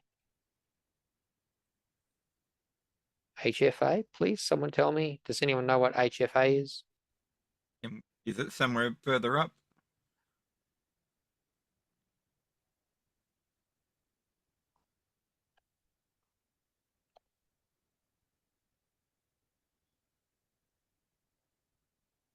It obviously thinks that we know what that acronym is. FA. HFA. Highly flexible array.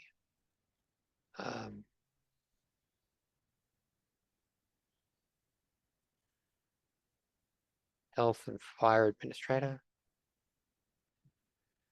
Something fixed array? I don't know. I'm not even sure if it's array. You need a dictionary for the dictionary. Heap fixed array or maybe? Could be. I don't know. It knows. Maybe there's some help on it somewhere, but yeah, I'm at a loss. But you'll know if you've got an HFA. Is it an? Let's write a program. We'll just shove everything into this thing, and then ask them all: are you an HFA? And the one that returns true, we know what it's talking about.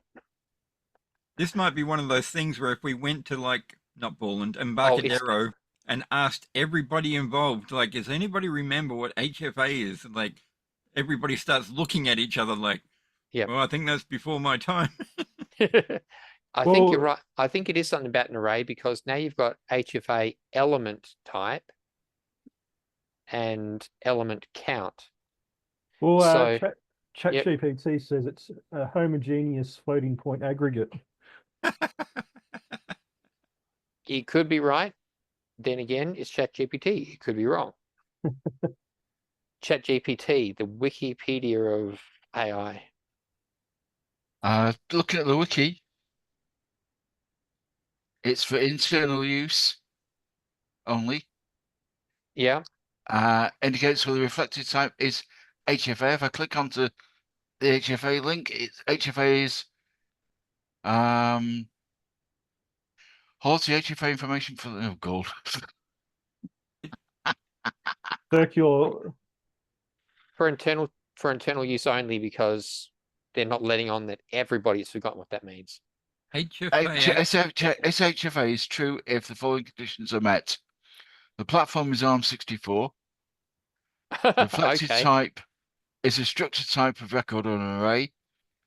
All fields of the reflected type are the same floating point type, either single or double, e.g. And the number of fields is 1, 2, 3, or 4. Okay. Fine.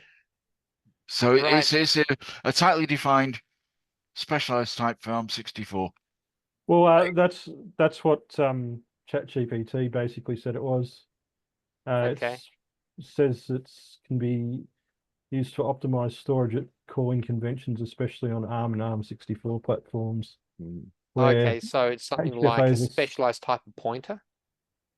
It's like got where a 64-bit HFAs pointer are sometimes passed in floating point registers where rather than on the stack for efficiency. Okay. That sounds right. So it's basically a glorified pointer. There's HFA attribute in system.pas. I don't think it tells us much. All right. Okay, so cool. Tangent. Yay! Yay. I am now Ronnie Corbett, and we have diverged 2 steps away from our original story. Sorry. So,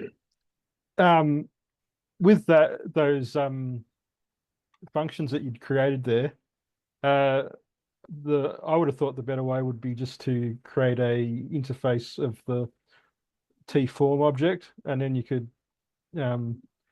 inherit from that to the ibase dialog object, and then you could get all the type handling automatically, and you don't have to do all that string property names and stuff like that. Yeah, that's fine if the form is already created and you happen to know, well, actually, no, that doesn't work very well then. Yeah, no, the whole point of the factory is it's about lifetime management, or at least it's about constructing objects without a huge amount of information about them. Yeah. So yes, you can put interfaces in forms without doing all of the rest of the stuff, and those interfaces mean, work. You'd create like basically just an iForm equivalent. Yeah. Which should be a pretty big to handle all the properties of a form, and then you can just access them via the interface. They'd appear on the interface. Oh, well, actually, one thing when you're doing this, one thing that you should always do if you're putting an interface of a dialogue or a form, that is to put this in. You need a property, or it could be a function even.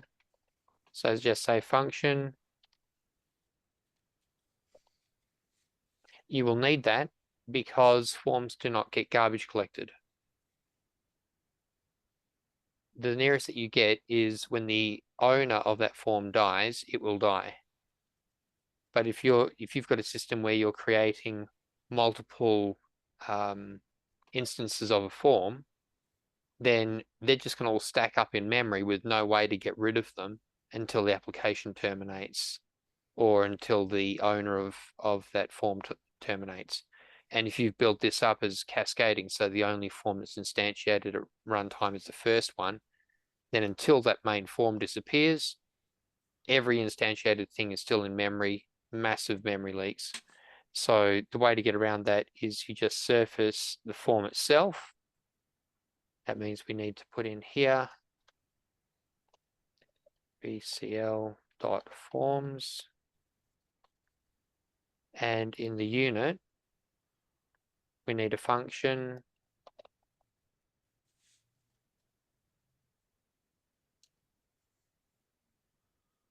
and in there we just return self.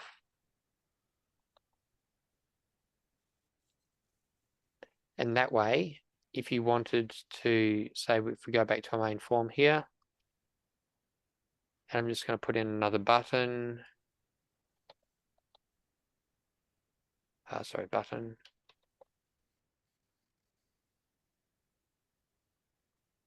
Put a second button in here. And with this one here, we're going to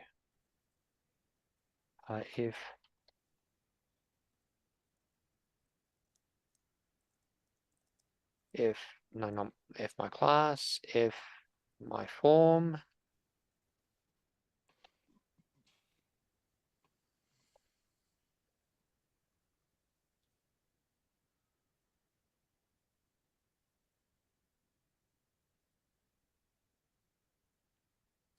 got free, and if my form becomes nil.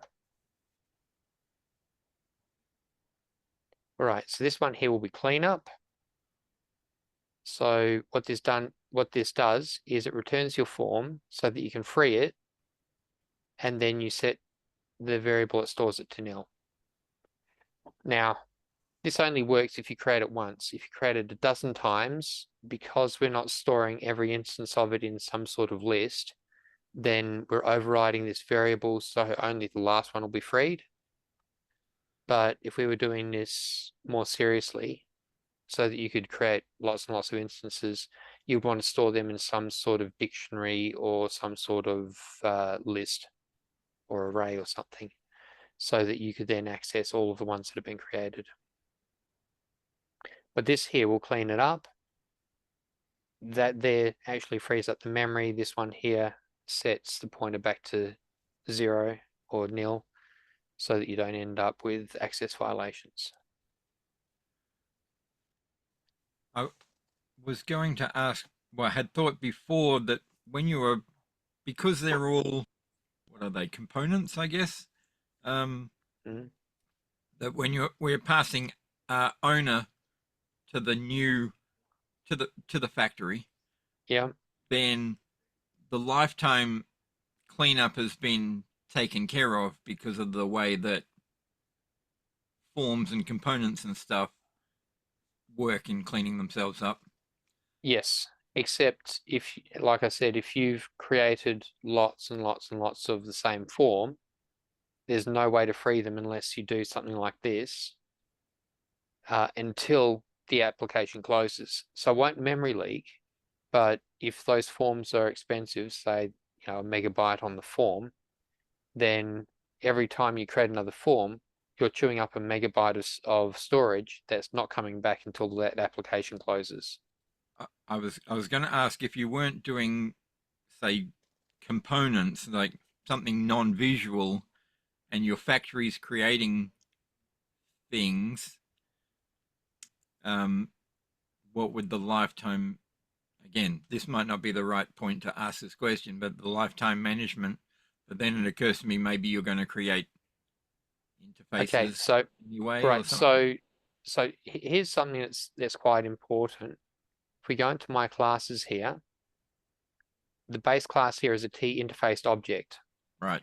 T interfaced object is garbage collected, and it's based on the let's see, it's the reference count time. You know, when reference count drops to 0, free. So T interface object, that's the way that one works. So everything that descends from T interface object, its lifetime is dictated by the number of references it has. And that means that as soon as your last reference disappears, it cleans up. Because your base form descends from T form and not from T interface object, it means that it's not reference counted. So this one here, this one uses the object, the form object hierarchy to maintain ownership. Yeah, So, I got hung up on that a little bit early on because I was looking at that and because obviously it's an object that implements an interface. It's not an interface itself. And I was thinking like we got these functions and procedures that we have to implement because we implement the interface, and there's no addref there. And I was like, and like took me a while to like figure out it's the difference between, now I'm losing myself again, but like an object that implements. Nope. I'm wavering on the edge of my understanding here. All right. Okay. So forms manage the lifetime of everything that they own. Oh yeah, I got it. Okay, yes. So that means that if you create components, you don't have to worry about cleaning up components so long as they have an owner, which is a component. A form is a component, so therefore it'll clean everything up and everything's good. However, when you have something that isn't part of that descendant of component, that means you've got to have some other way of dealing with stuff. So when you've got, okay, so that's just interfaces. When you go to implementations.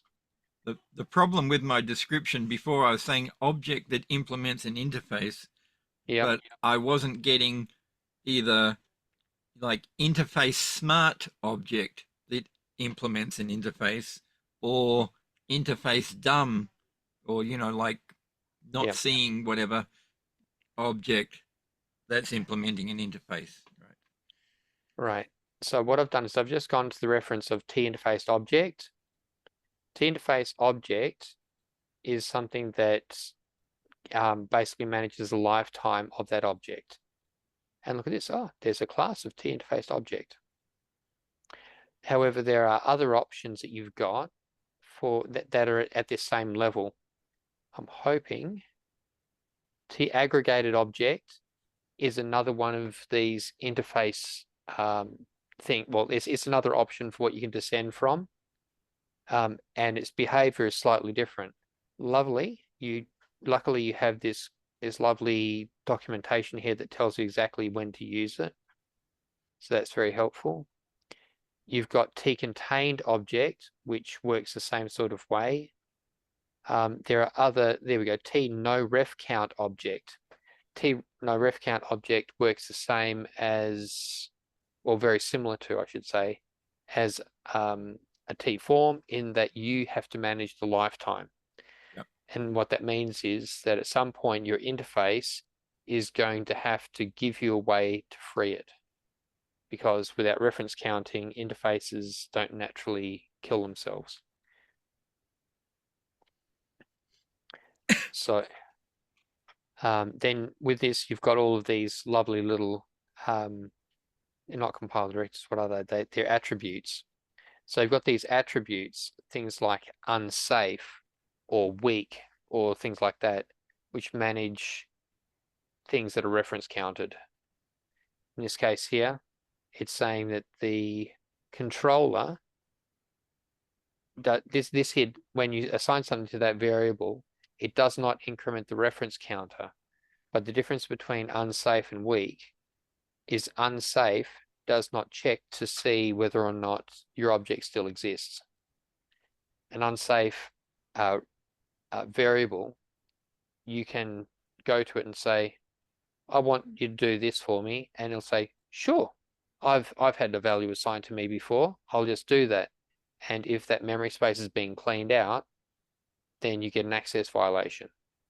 Whereas if you have weak says, I still want enough of a connection between that object and this variable so that when that object is freed, my variable knows that it's been freed. So therefore you go and ask it to get whatever's at that reference, and it returns nil because it's been zeroed out, because it's been cleared up. Now, there's other nuances between unsafe and weak. It's not just about performance, but yeah, there are things where you can use an unsafe reference count where you're not allowed to use a weak reference. Oh, sorry, not reference count, weak reference attribute, or a unsafe reference attribute. And unsafe is more flexible; it can be used in more places.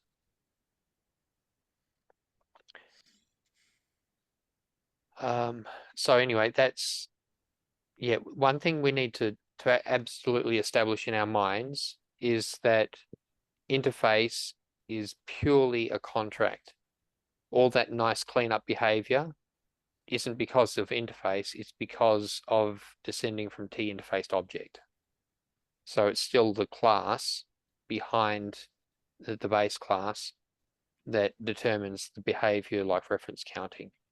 There's nothing intrinsically great about interfaces being reference counted. That they aren't, not intrinsically.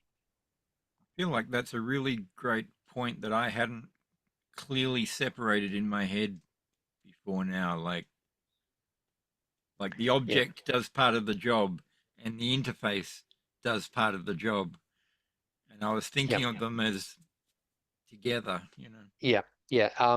The interface, think of interface as purely a contract. It's a contract that says I need to implement these methods. If I implement these methods, I've met the contract. And then what you can do is you can query something and say, do you have this contract? And it'll tell you yes or no, because it's either been defined with iWidget.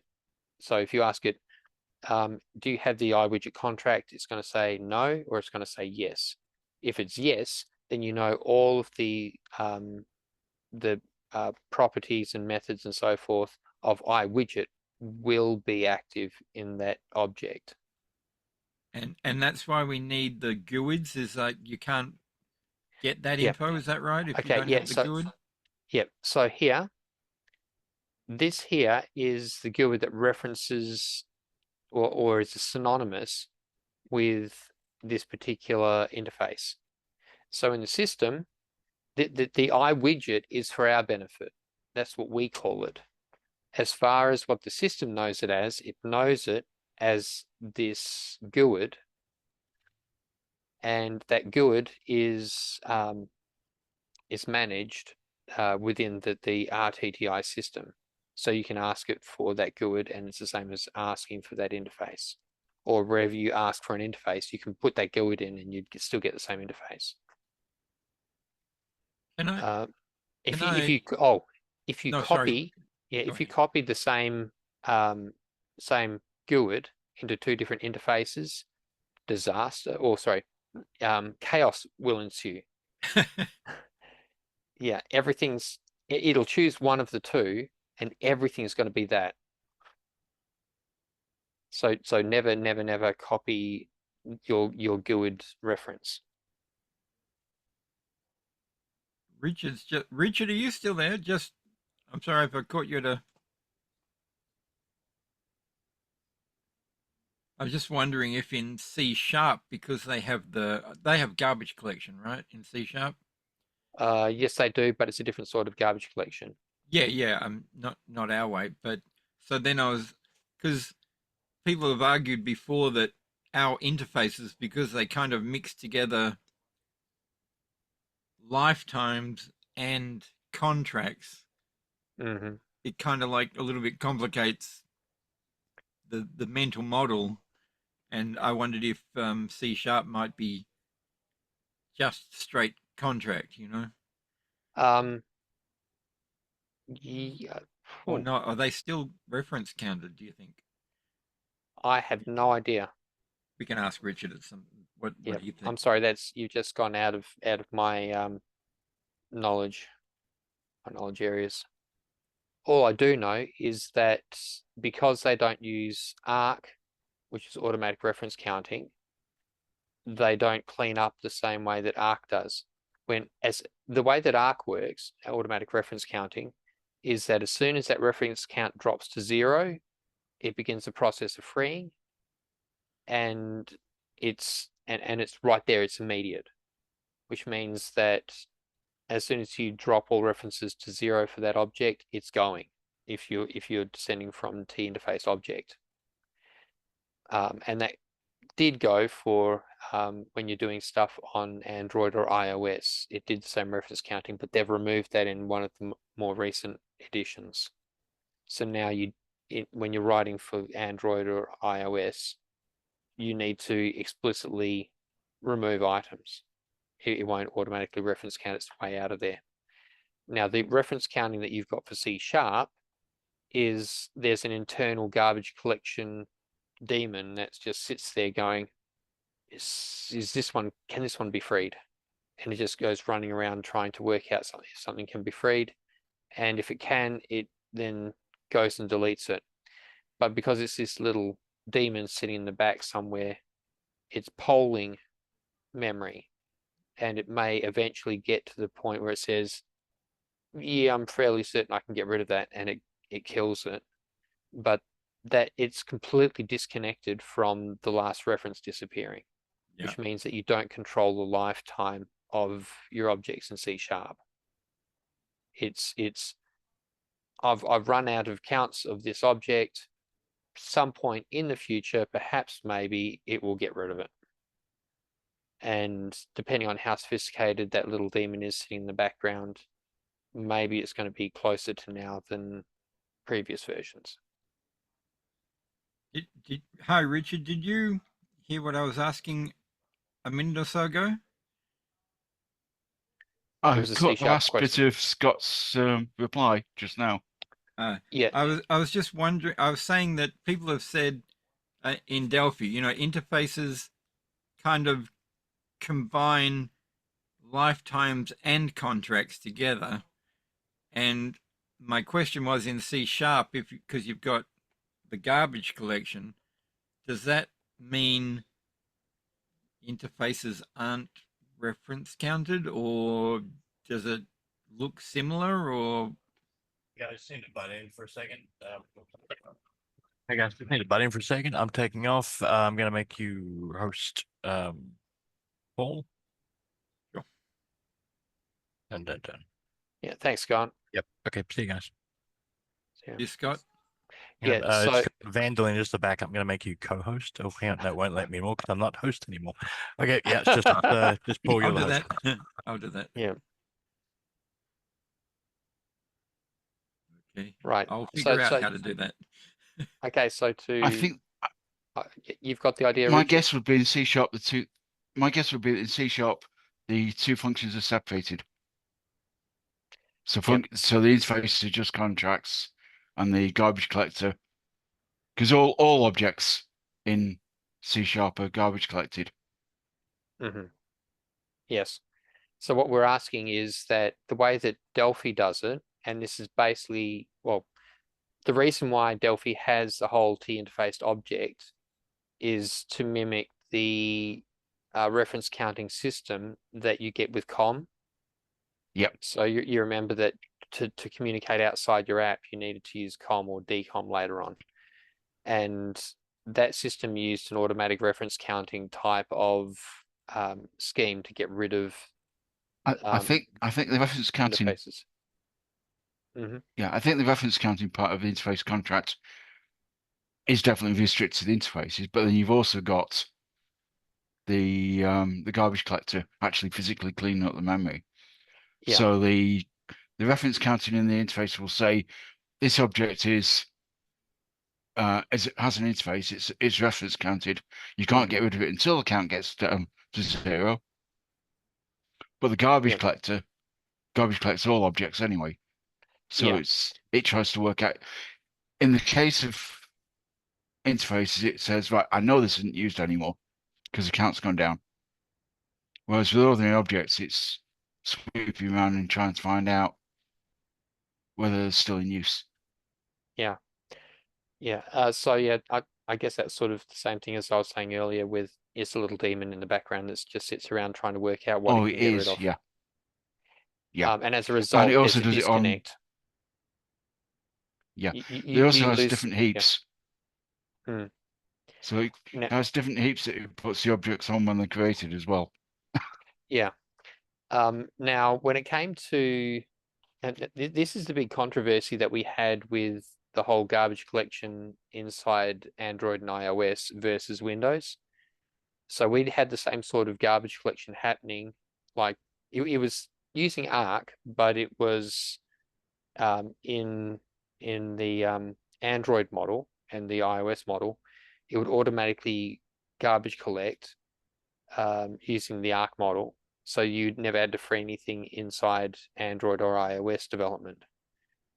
But they promised to do that in Windows. It failed because of COM. Because when they went to do the whole changing the way that the system was, using memory, they started trying to make all Delphi objects work the same way.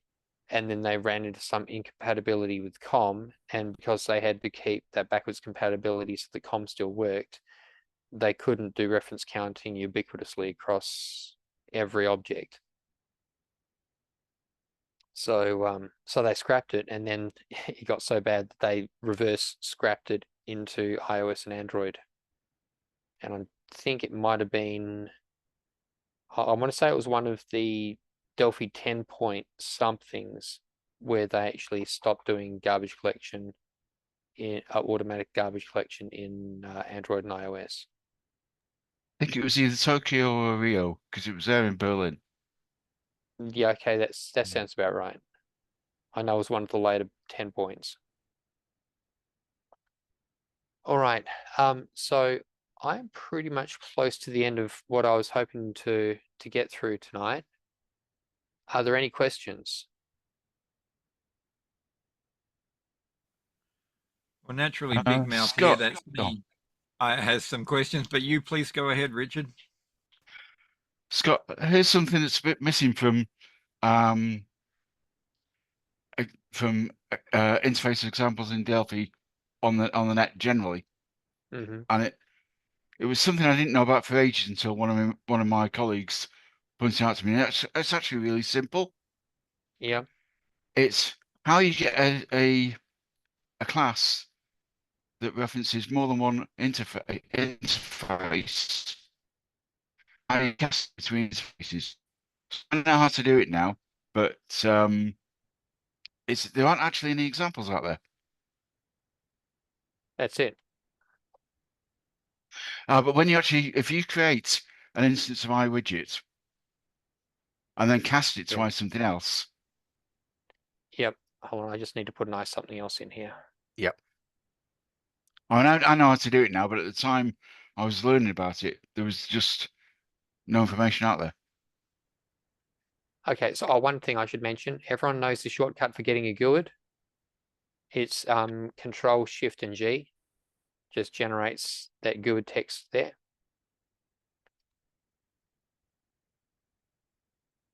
So anyway, yeah, when you're using when you want to have multiple interfaces implemented, you just put it on the list here. So just after you've got your class defined, everything after that is another interface that it supports. If you've got two interfaces that have the same, say the same method or the same property, but you want different implementations for it, there is also, and I'm forgetting how to do this, I think it's like you implement this function as this interface's what have you. I'm trying to recall what it is. I can't quite remember the syntax. Yeah, that's correct, Scott. Yeah. So what you can have to do that in deal the with, declaration. yeah, it's in the declaration, and that's the way you get around stepping on two interfaces' toes when they both implement the same method or property.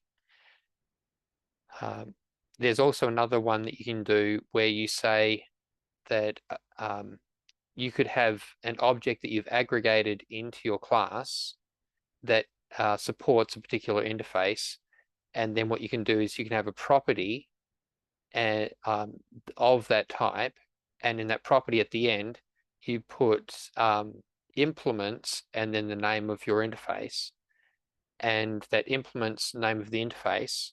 Actually, I think it's implements. Okay, well, one at a time. So if we do this, so we've got a mutant class we do here. Property. So we just need is property X, and that's an I something else.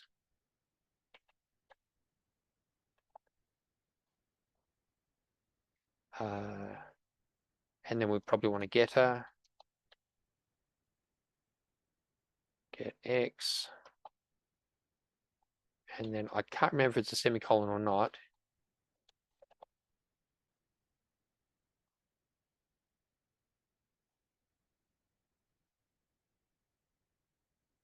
And it's going to tell me in 5 seconds.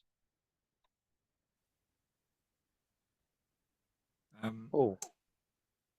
The embark, the doc wiki has got like under interfaces method resolution clause. Is that the same thing? When a class implements two or more interfaces, and you can do it, bit like enums. You can give the interface dot x and interface 1.x and interface 2.x as well as what you're doing.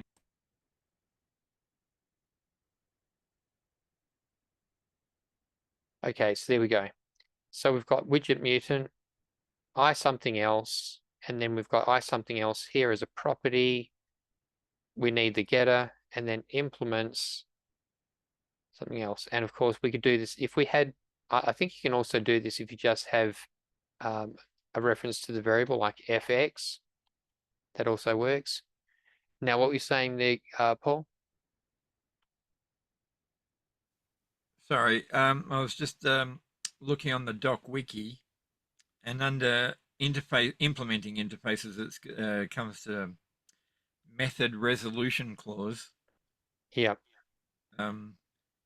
Yeah, so that's something like you can do like interface 1 dot print and then interface 2 dot print sort of thing.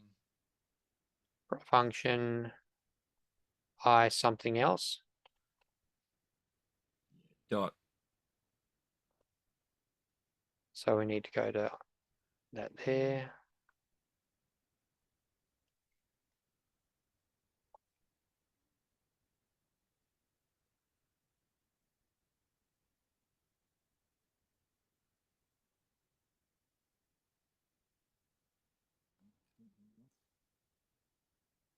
I think that was T widget, wasn't it?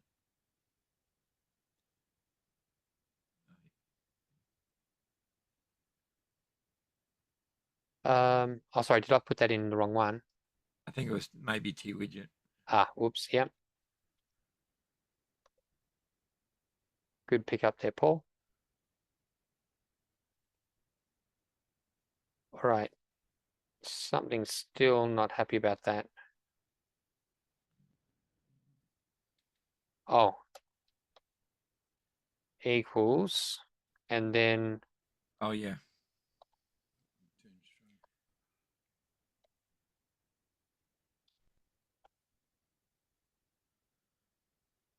Like that. How about I just send you the link? Cannot have method resolutions for I something else. Is that because of this?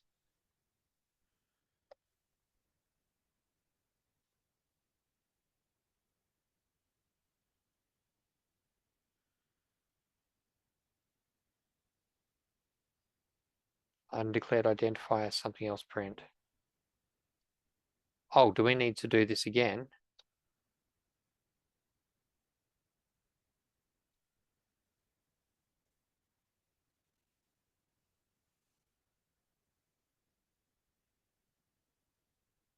I put the link I was looking at in the chat.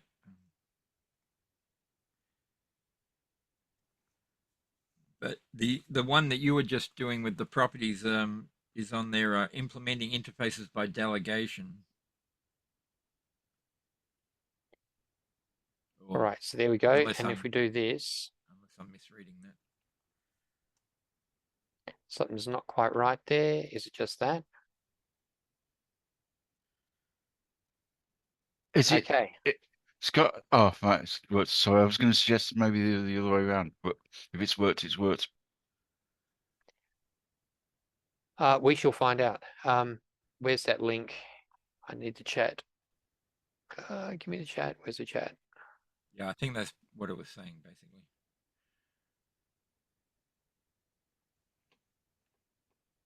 I have a few things open. All right. Implementing interfaces. Method resolution clause, procedure interface dot method equals implementation method. Yep, so that's precisely this. Close that. How do I close that without closing the meeting? Maybe I'll just put that over here somewhere. All right, yeah, so this here, when you've got conflicts, don't call either of them by their regular name, and then this here, it looks like it's a function, but it's not. What it's saying is that the print function of I something else is actually implemented by something else print. So that's where you do the tricky ones where you get stuff colliding. But the whole point of this sort of thing is because Delphi does not, unlike C++, does not have multiple inheritance. So when you've got a class that really should be inherited from two, just like your children in an emergency, choose which one you love best and save that one, and the other one you have to redo.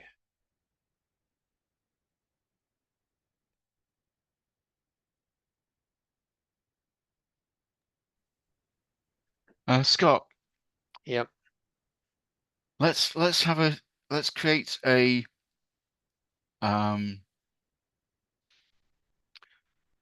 T widget mutant, store it in an I widget, and then cast it to an I something else. Okay. So you were just asking for a widget mutant to be something inside a widget. To be stored inside an I widget, and then later in the code, cast it to an I something else to use the I something else interface. Okay. Is this a gotcha or something? Does it cause something to explode? Because that seems No, it very works. circular. It just shows this is the example that wasn't on the web. Right. When I was looking for examples years ago, I could get examples for single interfaces, Yeah. but there wasn't an example where you created an object as an interface and then cast it to another interface that it supported. I couldn't find one anywhere. Oh, okay. I've done it. I know how to do it, but it's for everybody else. There's actually two different ways to do it. One way is a lot more correct than the other way. So if you, let's go to the main form here. All right, so we've got here, I need an I something or other. Where do I get the I widget, F widget. So F widget, now if we go to my classes, mutant is also an I something else. So what we can do is that inside, where is it? Inside this here, my class facts, we've got a property widget, which is that there. Now, if we wanted to, we can do something like function something else.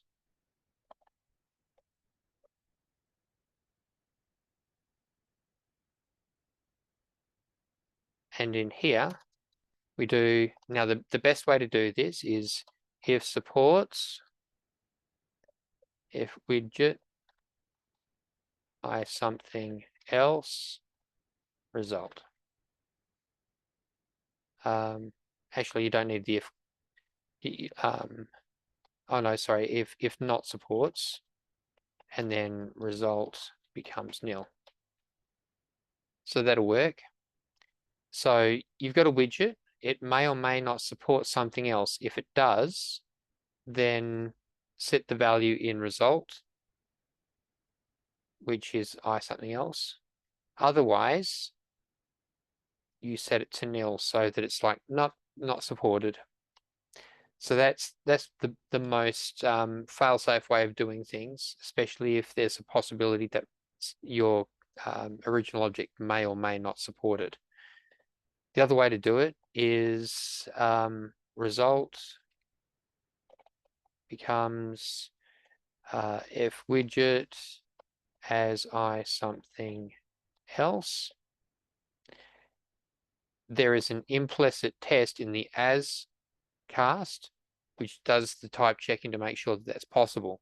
It'll raise an exception if it fails.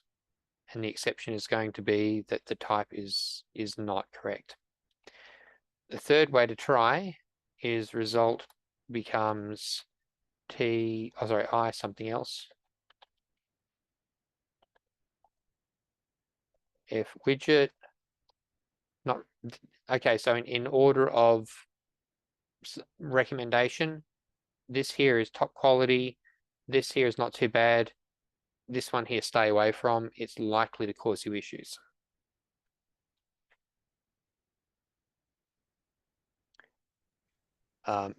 Cheers, Scott. That's exactly what I wanted. Yeah. All right. One other thing, and I've just at the moment, the Delphi has a bit of a funny thing where if you have a descendant, so one of the things that interfaces can do, similar to classes, is you can have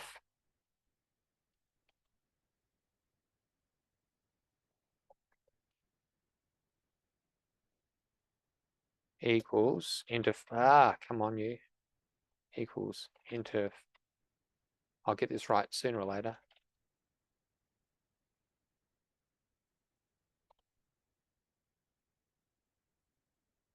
Right, so I've now got a mutated widget interface and it descends from iWidgets. So this is basically the same way that classes descend from each other.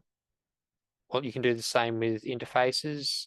An interface can descend from another interface and it collects all of the stuff that's in that interface. Now, if this does something like property A,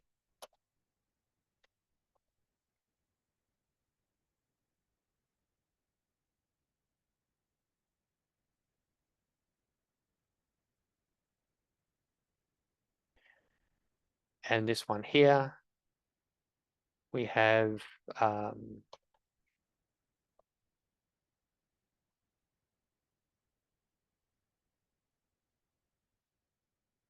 and then it's going to be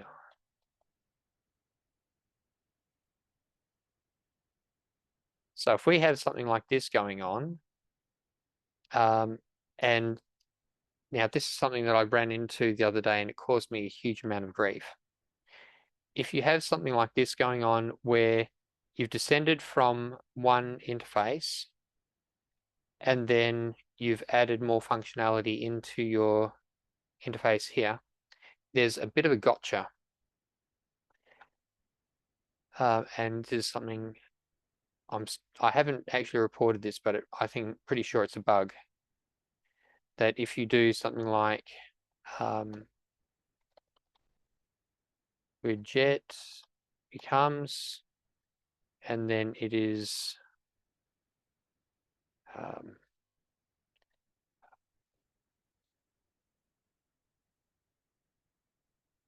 factory mutant,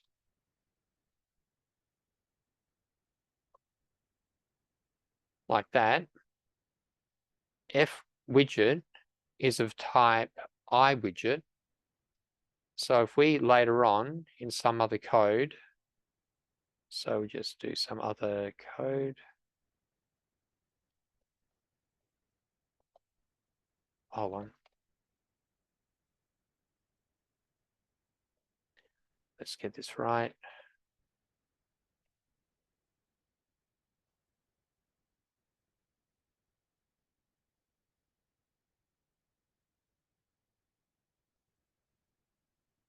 In here, if we do if widget as I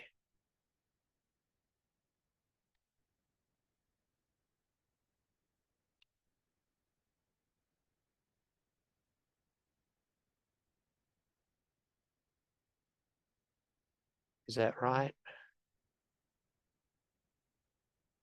I something else. Mutate is mutate.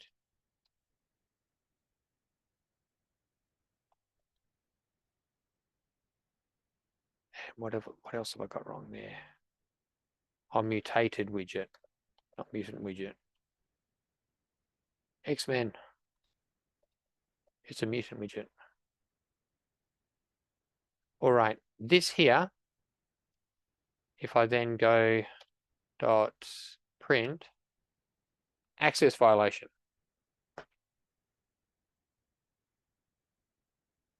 That fails because this here returns nil.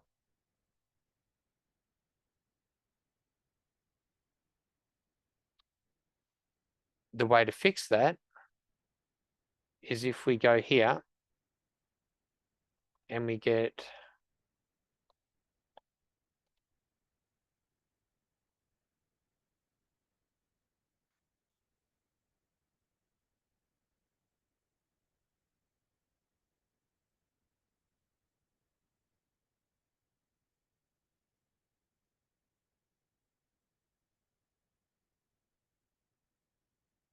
that fixes it. Oh, sorry, I'll need to do this.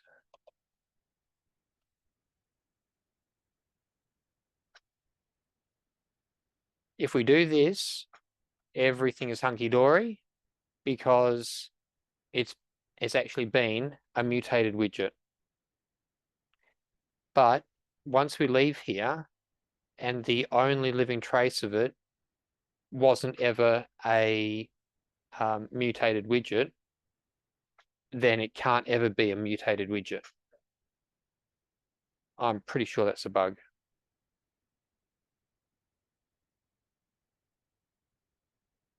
So is everyone following what I'm doing here?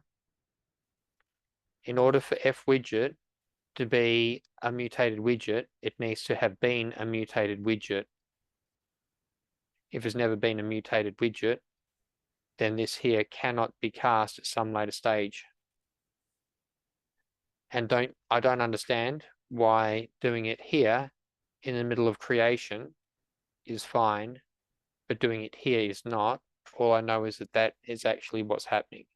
And my fix is precisely you cast it as its descendant type first. So hack, you cast it as that type because of hack, and now everything's working nicely. It's crazy. And I can't tell you why that the hack works, and I can't tell you why it's an error. In reality, it should just be that you go back to the original object and you look through its interface, look up table, and it says, yep, everything's fine. Here's your memory space. It doesn't do it for some reason, and I cannot work out why. Is this related to an object that implements two interfaces? Is that what's happening here? No, what it is, well, it sort of is, because if you look at this here, you've got iMutated widget, which is a widget. Now, when you implement something, like in my classes here, and you say, okay, so this here is, actually, this is a bad example. I'm already muddying the waters by using this as well. But okay, so say this one here is base class, which implements something else. Actually, I don't know if this makes a difference. If we take that out of here and put that in here, I don't know if that makes a difference.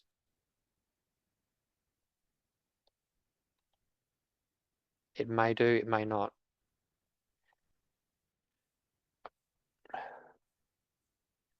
But anyway, yeah, when you do that cast, things can go awry if you don't do that little two-step in there. I don't know if this is related to that. I had a question, like from when I was first trying to, mess around with interfaces and figure out, because an interface is a contract, but then you've got to make the object Yeah. to suit the.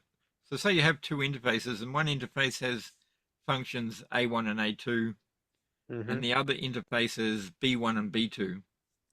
Yeah. And you've got an object that implements both of those interfaces. So it's got A1 and A2 and B1 and B2. Yep. And you can make a variable which is of type object, right? And you can see everything that's in that object. Yes. But you can make a variable that's of type I interface 1. Yep. Right? Where you create it using that object. But now, because it's an interface reference, you can't see inside all of that object, can you? You can just see A1 and A2. Yep. Your interface 1. When you've got a variable of type interface, the only things that are available to it is what's in that interface. Right. But you can also ask it if it supports other interfaces, and you can also cast it back to its original type using the as clause. Yeah, well, that's what I was wondering. If you went I interface 1, but cast it either in 1 step or 2 steps, I'm not sure. Yep. So what you can To an do, interface 2, it would know those things are still in there and still be okay with changing. Well, the reference you got to interface 1 will still know about the interface 1 methods, and the reference you got to interface 2 knows about the interface 2 methods. So you can use them as 2 different instances, but you can still see everything. Right. So the object that has the concrete like gears and gears, it's a concrete implementation. It has everything code. in it. Yeah. yeah, And the interfaces Yeah. are like looking in through 2 different windows at a house or Correct. something. yes, And the Yeah. house stays the same. Yeah. But the House windows stays the same. right. And when Yep. when you finish using all of them, the house gets freed up. Yeah. If you're using T interfaced object as your descendant class. Oh, Right. sorry, as your Thank ancestor you. class. Yeah. So you can do this. You can say F widget as T widget, and providing it is a T widget, that's all going to be nice. If it's not a T widget, then you've got problems. But yes, you can do this. You can get it back to its original shape. If you wanted to get from F widget to what's the other one? F mutated widget or what have you, you can do supports.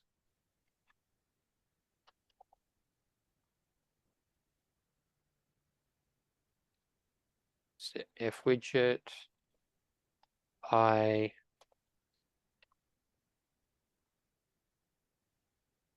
now there's multiple different overloads of supports.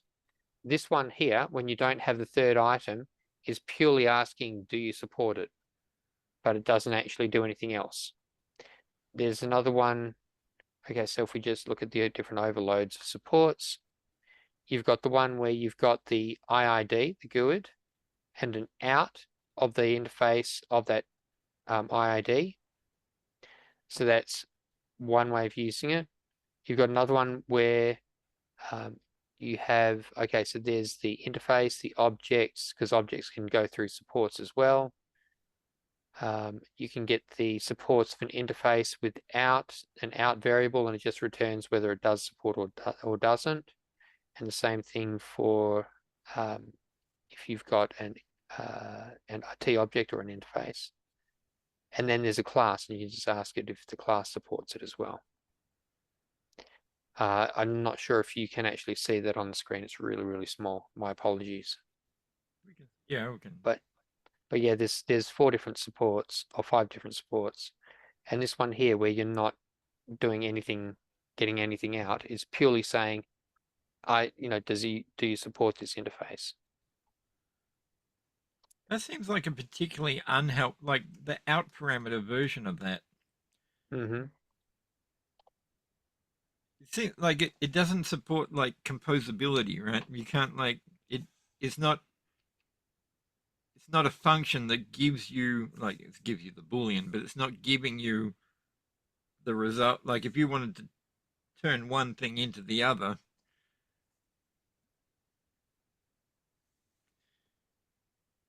Excuse me, folks.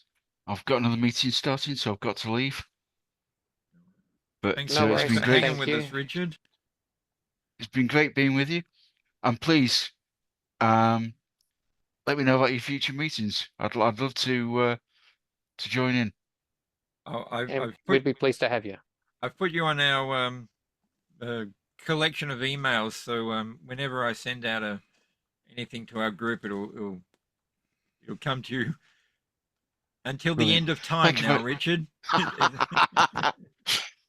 I'm a POMI affiliate to the Western Australia Delphi user group.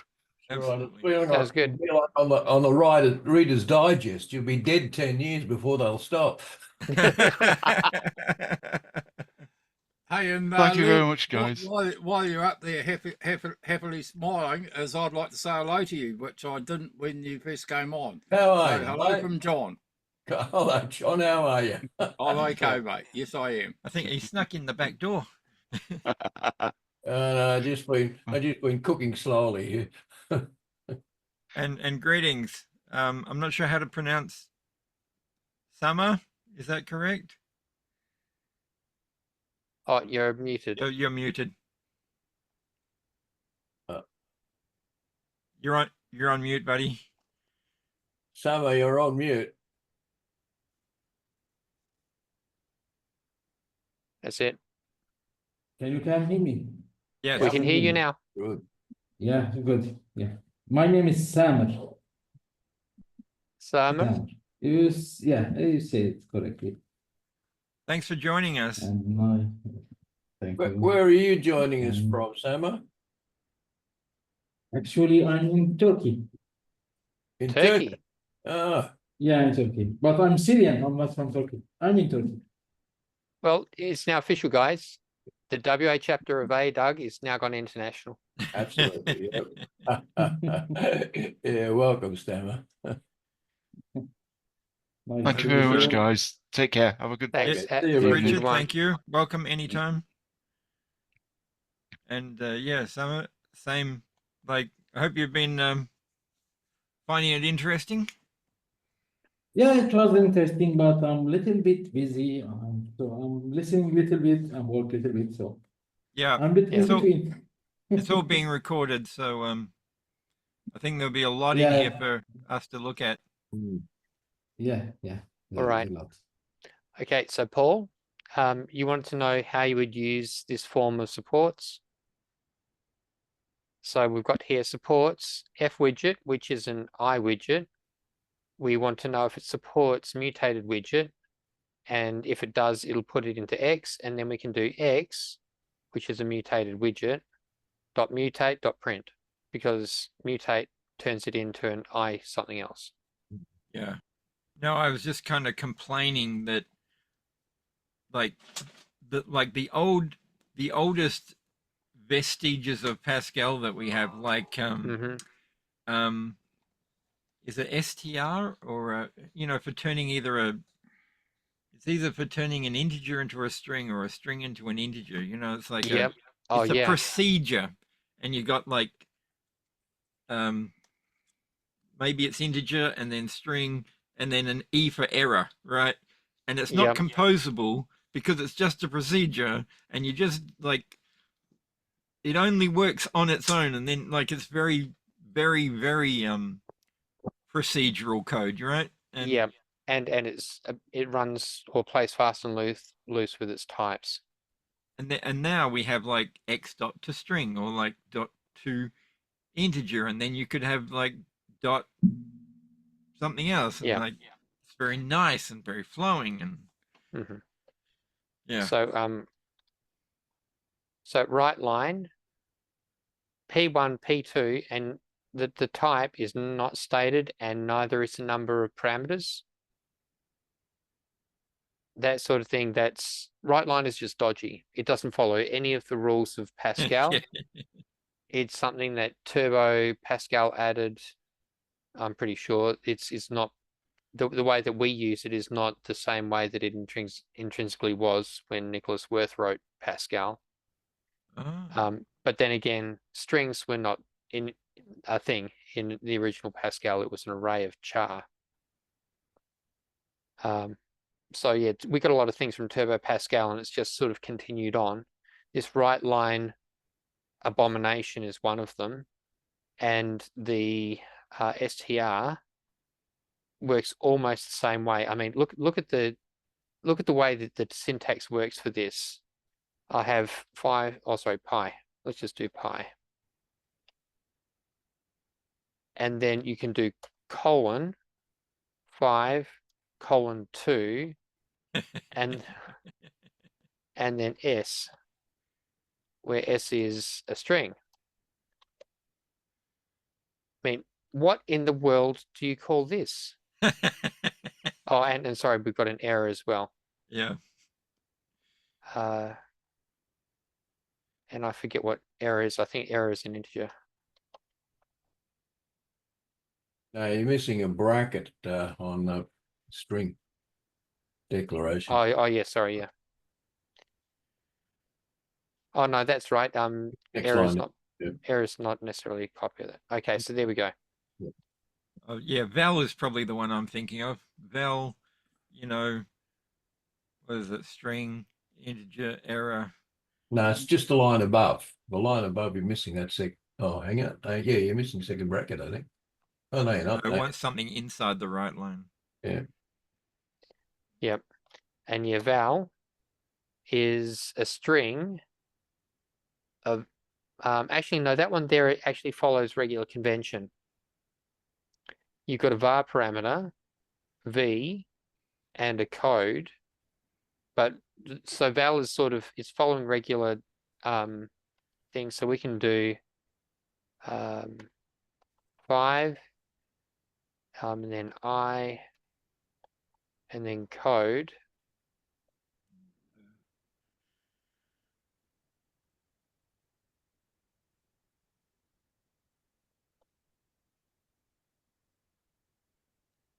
So that's this one here. Now the interesting thing about var is that it is untyped.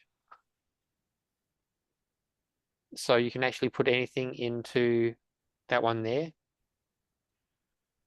So I guess the thing is we can have untyped variables, and they actually are just that they literally there's a type for untyped variables. Yeah, untyped function parameters. Yeah. If you declare a function and you forget to put the type in, or a method, doesn't have to be a function. Procedure X.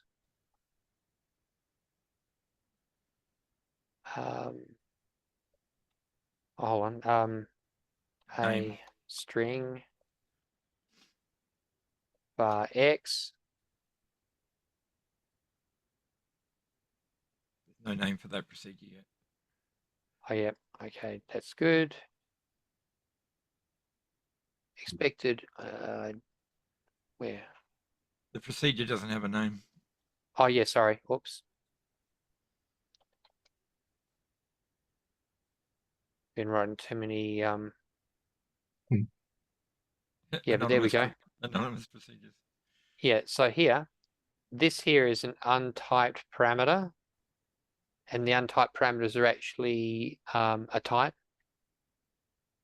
So it looks like a hack. It looks like something that is wrong, but it's actually right, which is really bad because no one does this anymore. And it just means that you don't get syntax checked when you do that.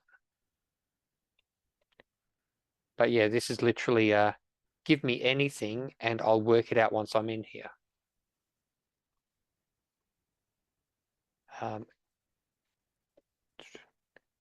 I think the other way you can actually do this as well is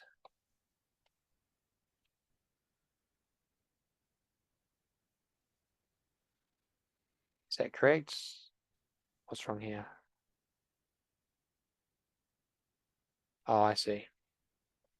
And what's this here say? Oh, sorry, it's array of const.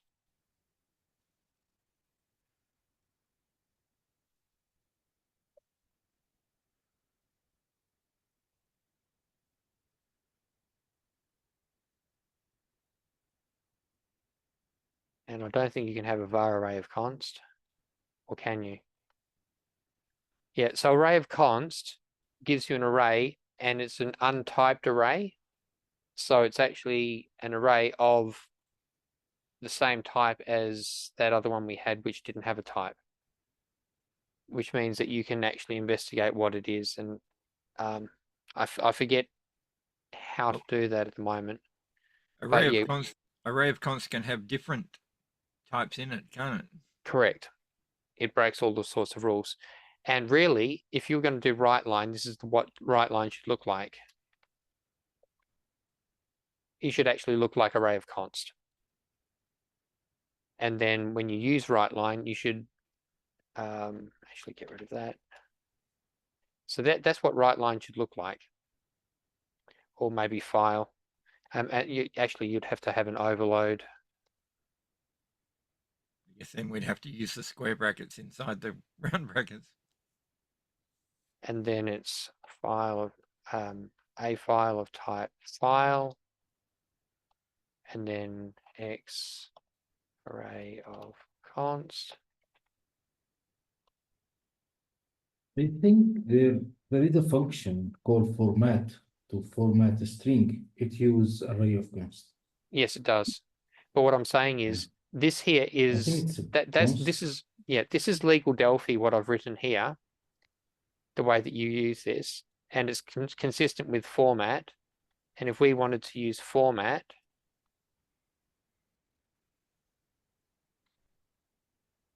let's get rid of that for a moment.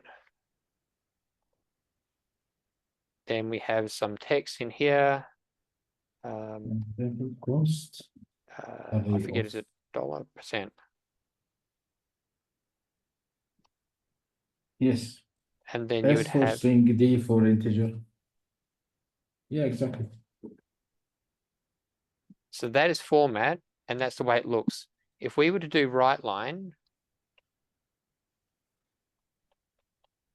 it should work the same way, where we do open bracket A, B, and 5. Now that's the way that write line should work if it was written using proper Delphi. But instead, if we get rid of these overloads here,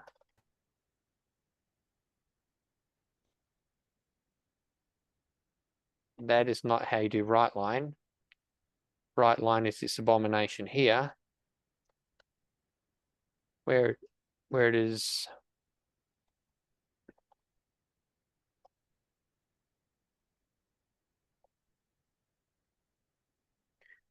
that is legal. Now tell me what rules in Delphi allow you to do something like this, where you can just keep on adding more constants.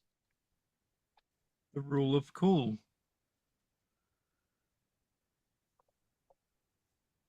I mean, that's legal Delphi, except that this syntax doesn't exist. You cannot make a function that works this way. All right, okay. It's So just, if you put the square brackets on, it'd be okay, right? yeah. This way here would be the way that we would implement write line today. Where you'd open a square bracket, everything would be in there, and you close the square bracket, it'd be done.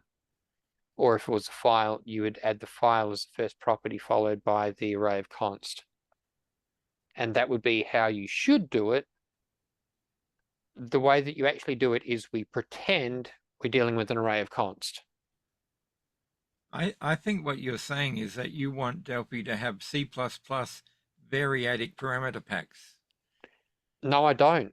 I just what I want, and the thing is they can't do it because Delphi is highly committed to backwards compatibility, even if that backwards compatibility goes into Turbo Pascal. Because this has lived forever, it will continue to live forever and break every Delphi rule. If you go to system unit and there is a node there, predefined const types, procedures, and functions such as true, integer, or write line. Yeah. Do not have actual declaration. Exactly right, because you cannot do write line. It's a hack. You'll never see the source code for write line. They said instantly they are built into the compiler. Yeah. And are not treated as if they are declared at the beginning of the system unit. Yeah. So it's like built in something. Yeah. It's the major hack that everyone winks at and tries to forget. Yeah, and which one we can do. Yeah. So yes, we just live with these eccentricities, and it's good to know this stuff just in case, like me, you run into some programmer that probably 50 or 60 years ago did Turbo Pascal in high school, and that's his entire sum of programming education. And so he's still treating Delphi like it's Turbo Pascal 3. And yes, I've got that. I've literally got write lines. They use the str function just precisely the way we do here. And it's such an abomination because you can also do str and then 5, give it one parameter, and then s. And that is also legal because this one here, 5 is the value, which is an integer, and you're telling it has a width of 3. With this one here, it's a floating point number, so you can specify both width and precision. And it's like, oh, guys, don't do this to me.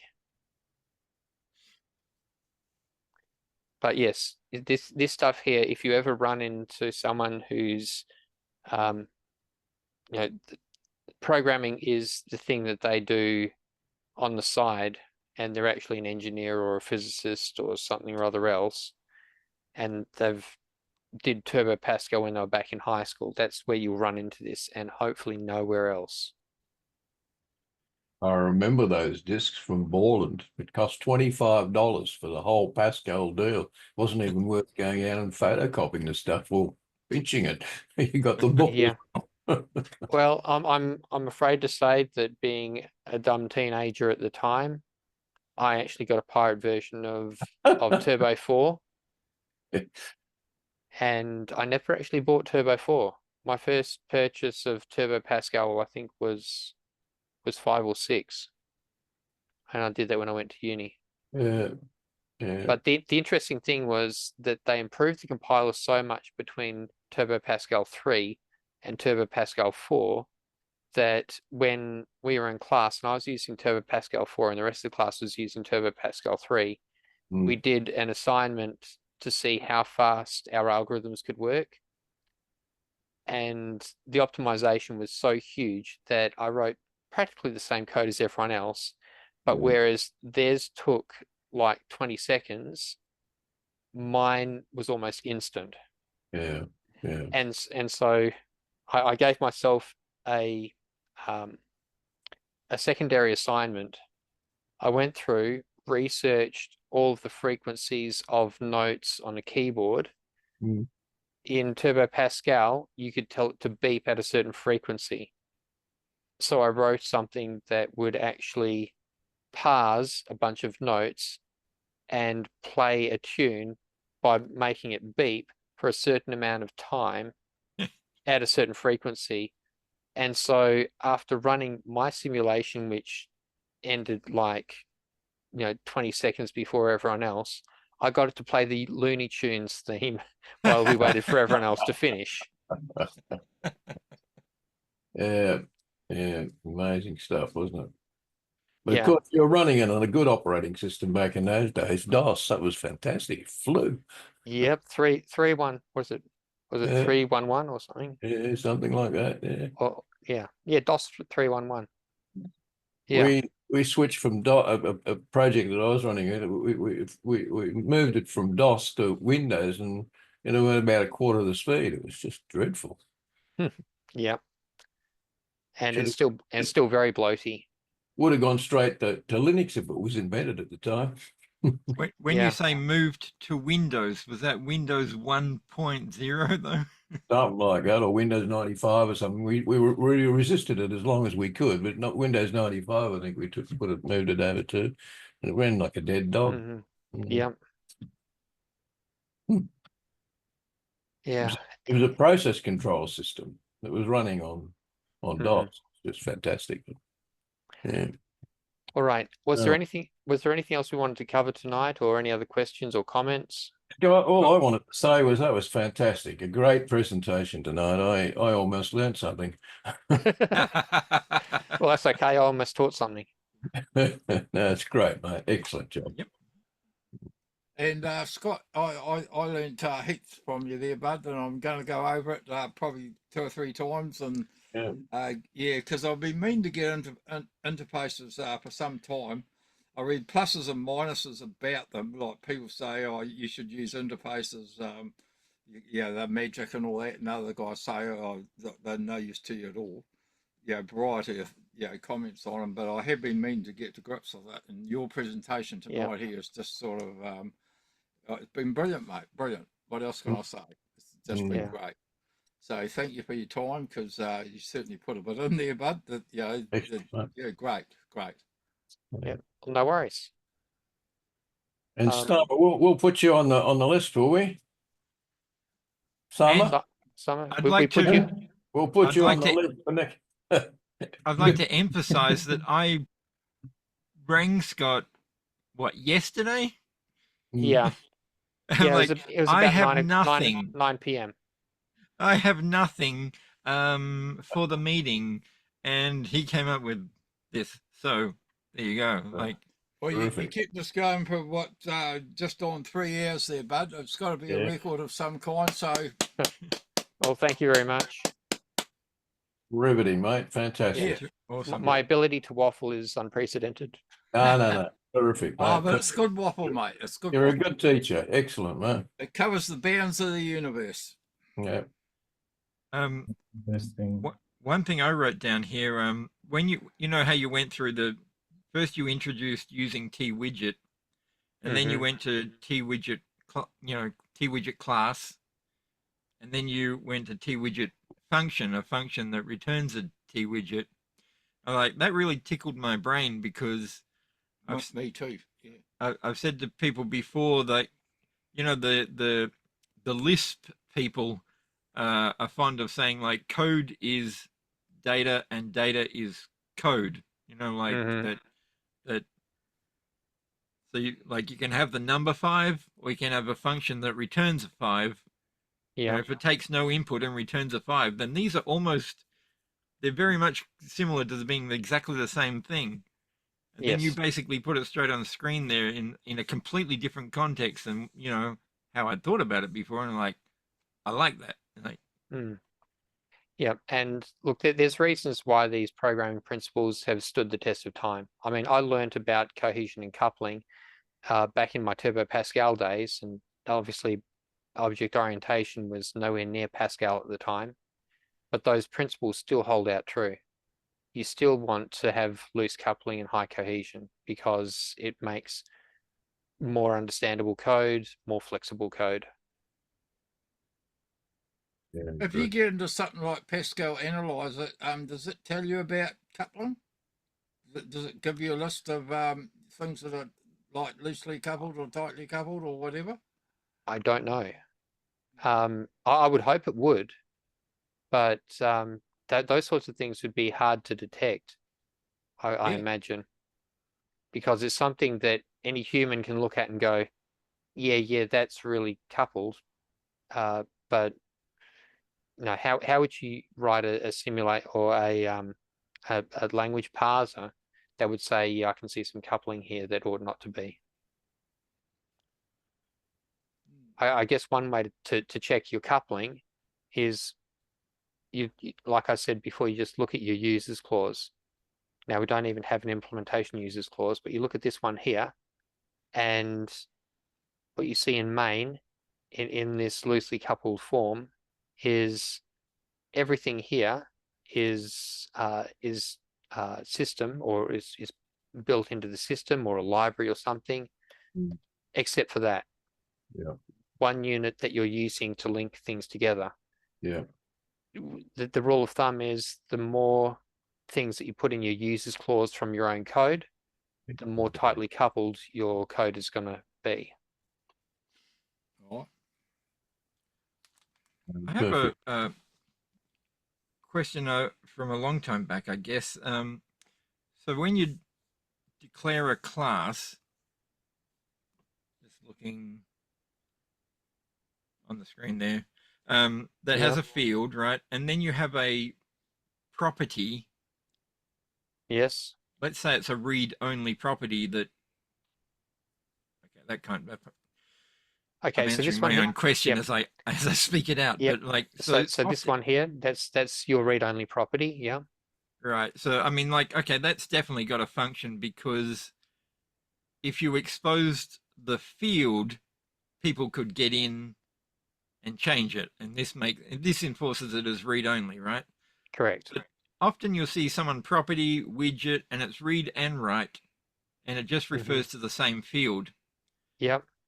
So to my mind, at that point, it doesn't give you any advantage, but is it like people building something in for possible future change, or?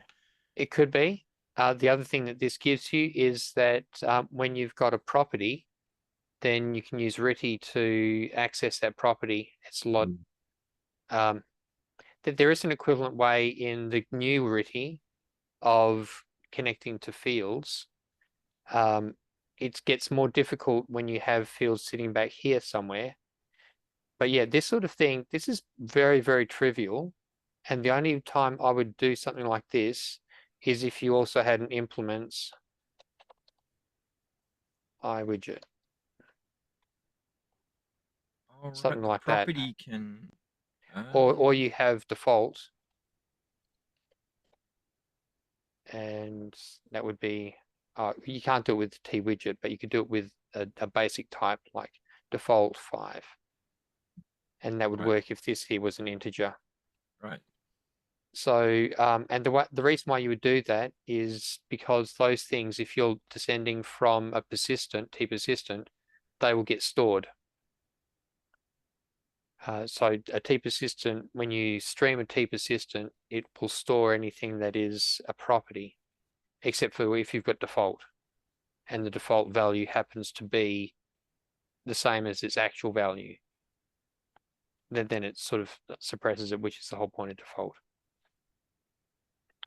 But yeah, this stuff here, the reason why I don't tend to do this very much is because interfaces don't allow you to have fields. So you're always, whenever you're dealing with interfaces, it's always going to be a getter and a setter. Yep. Yep. But you're right, you can have read-only fields. You can also have write-only fields. You can, that's also legal. Yep. Which is sort of interesting. You cannot tell what the value is, but you can tell it what to be.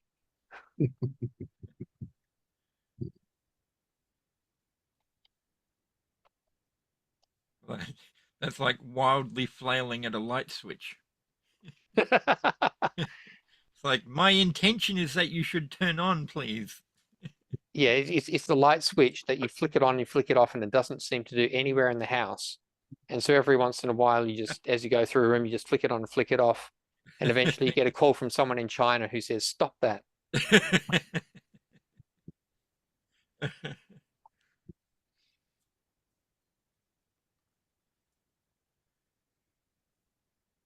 Excellent job, mate. Yeah, that's great. Super, super great. And we're right on the 10 p.m. Just about. Oh, and that's when I turn into a pumpkin. Can we Can we stay and watch? Yeah. Well, No, Cherry's at the front door. I think we better go. all right.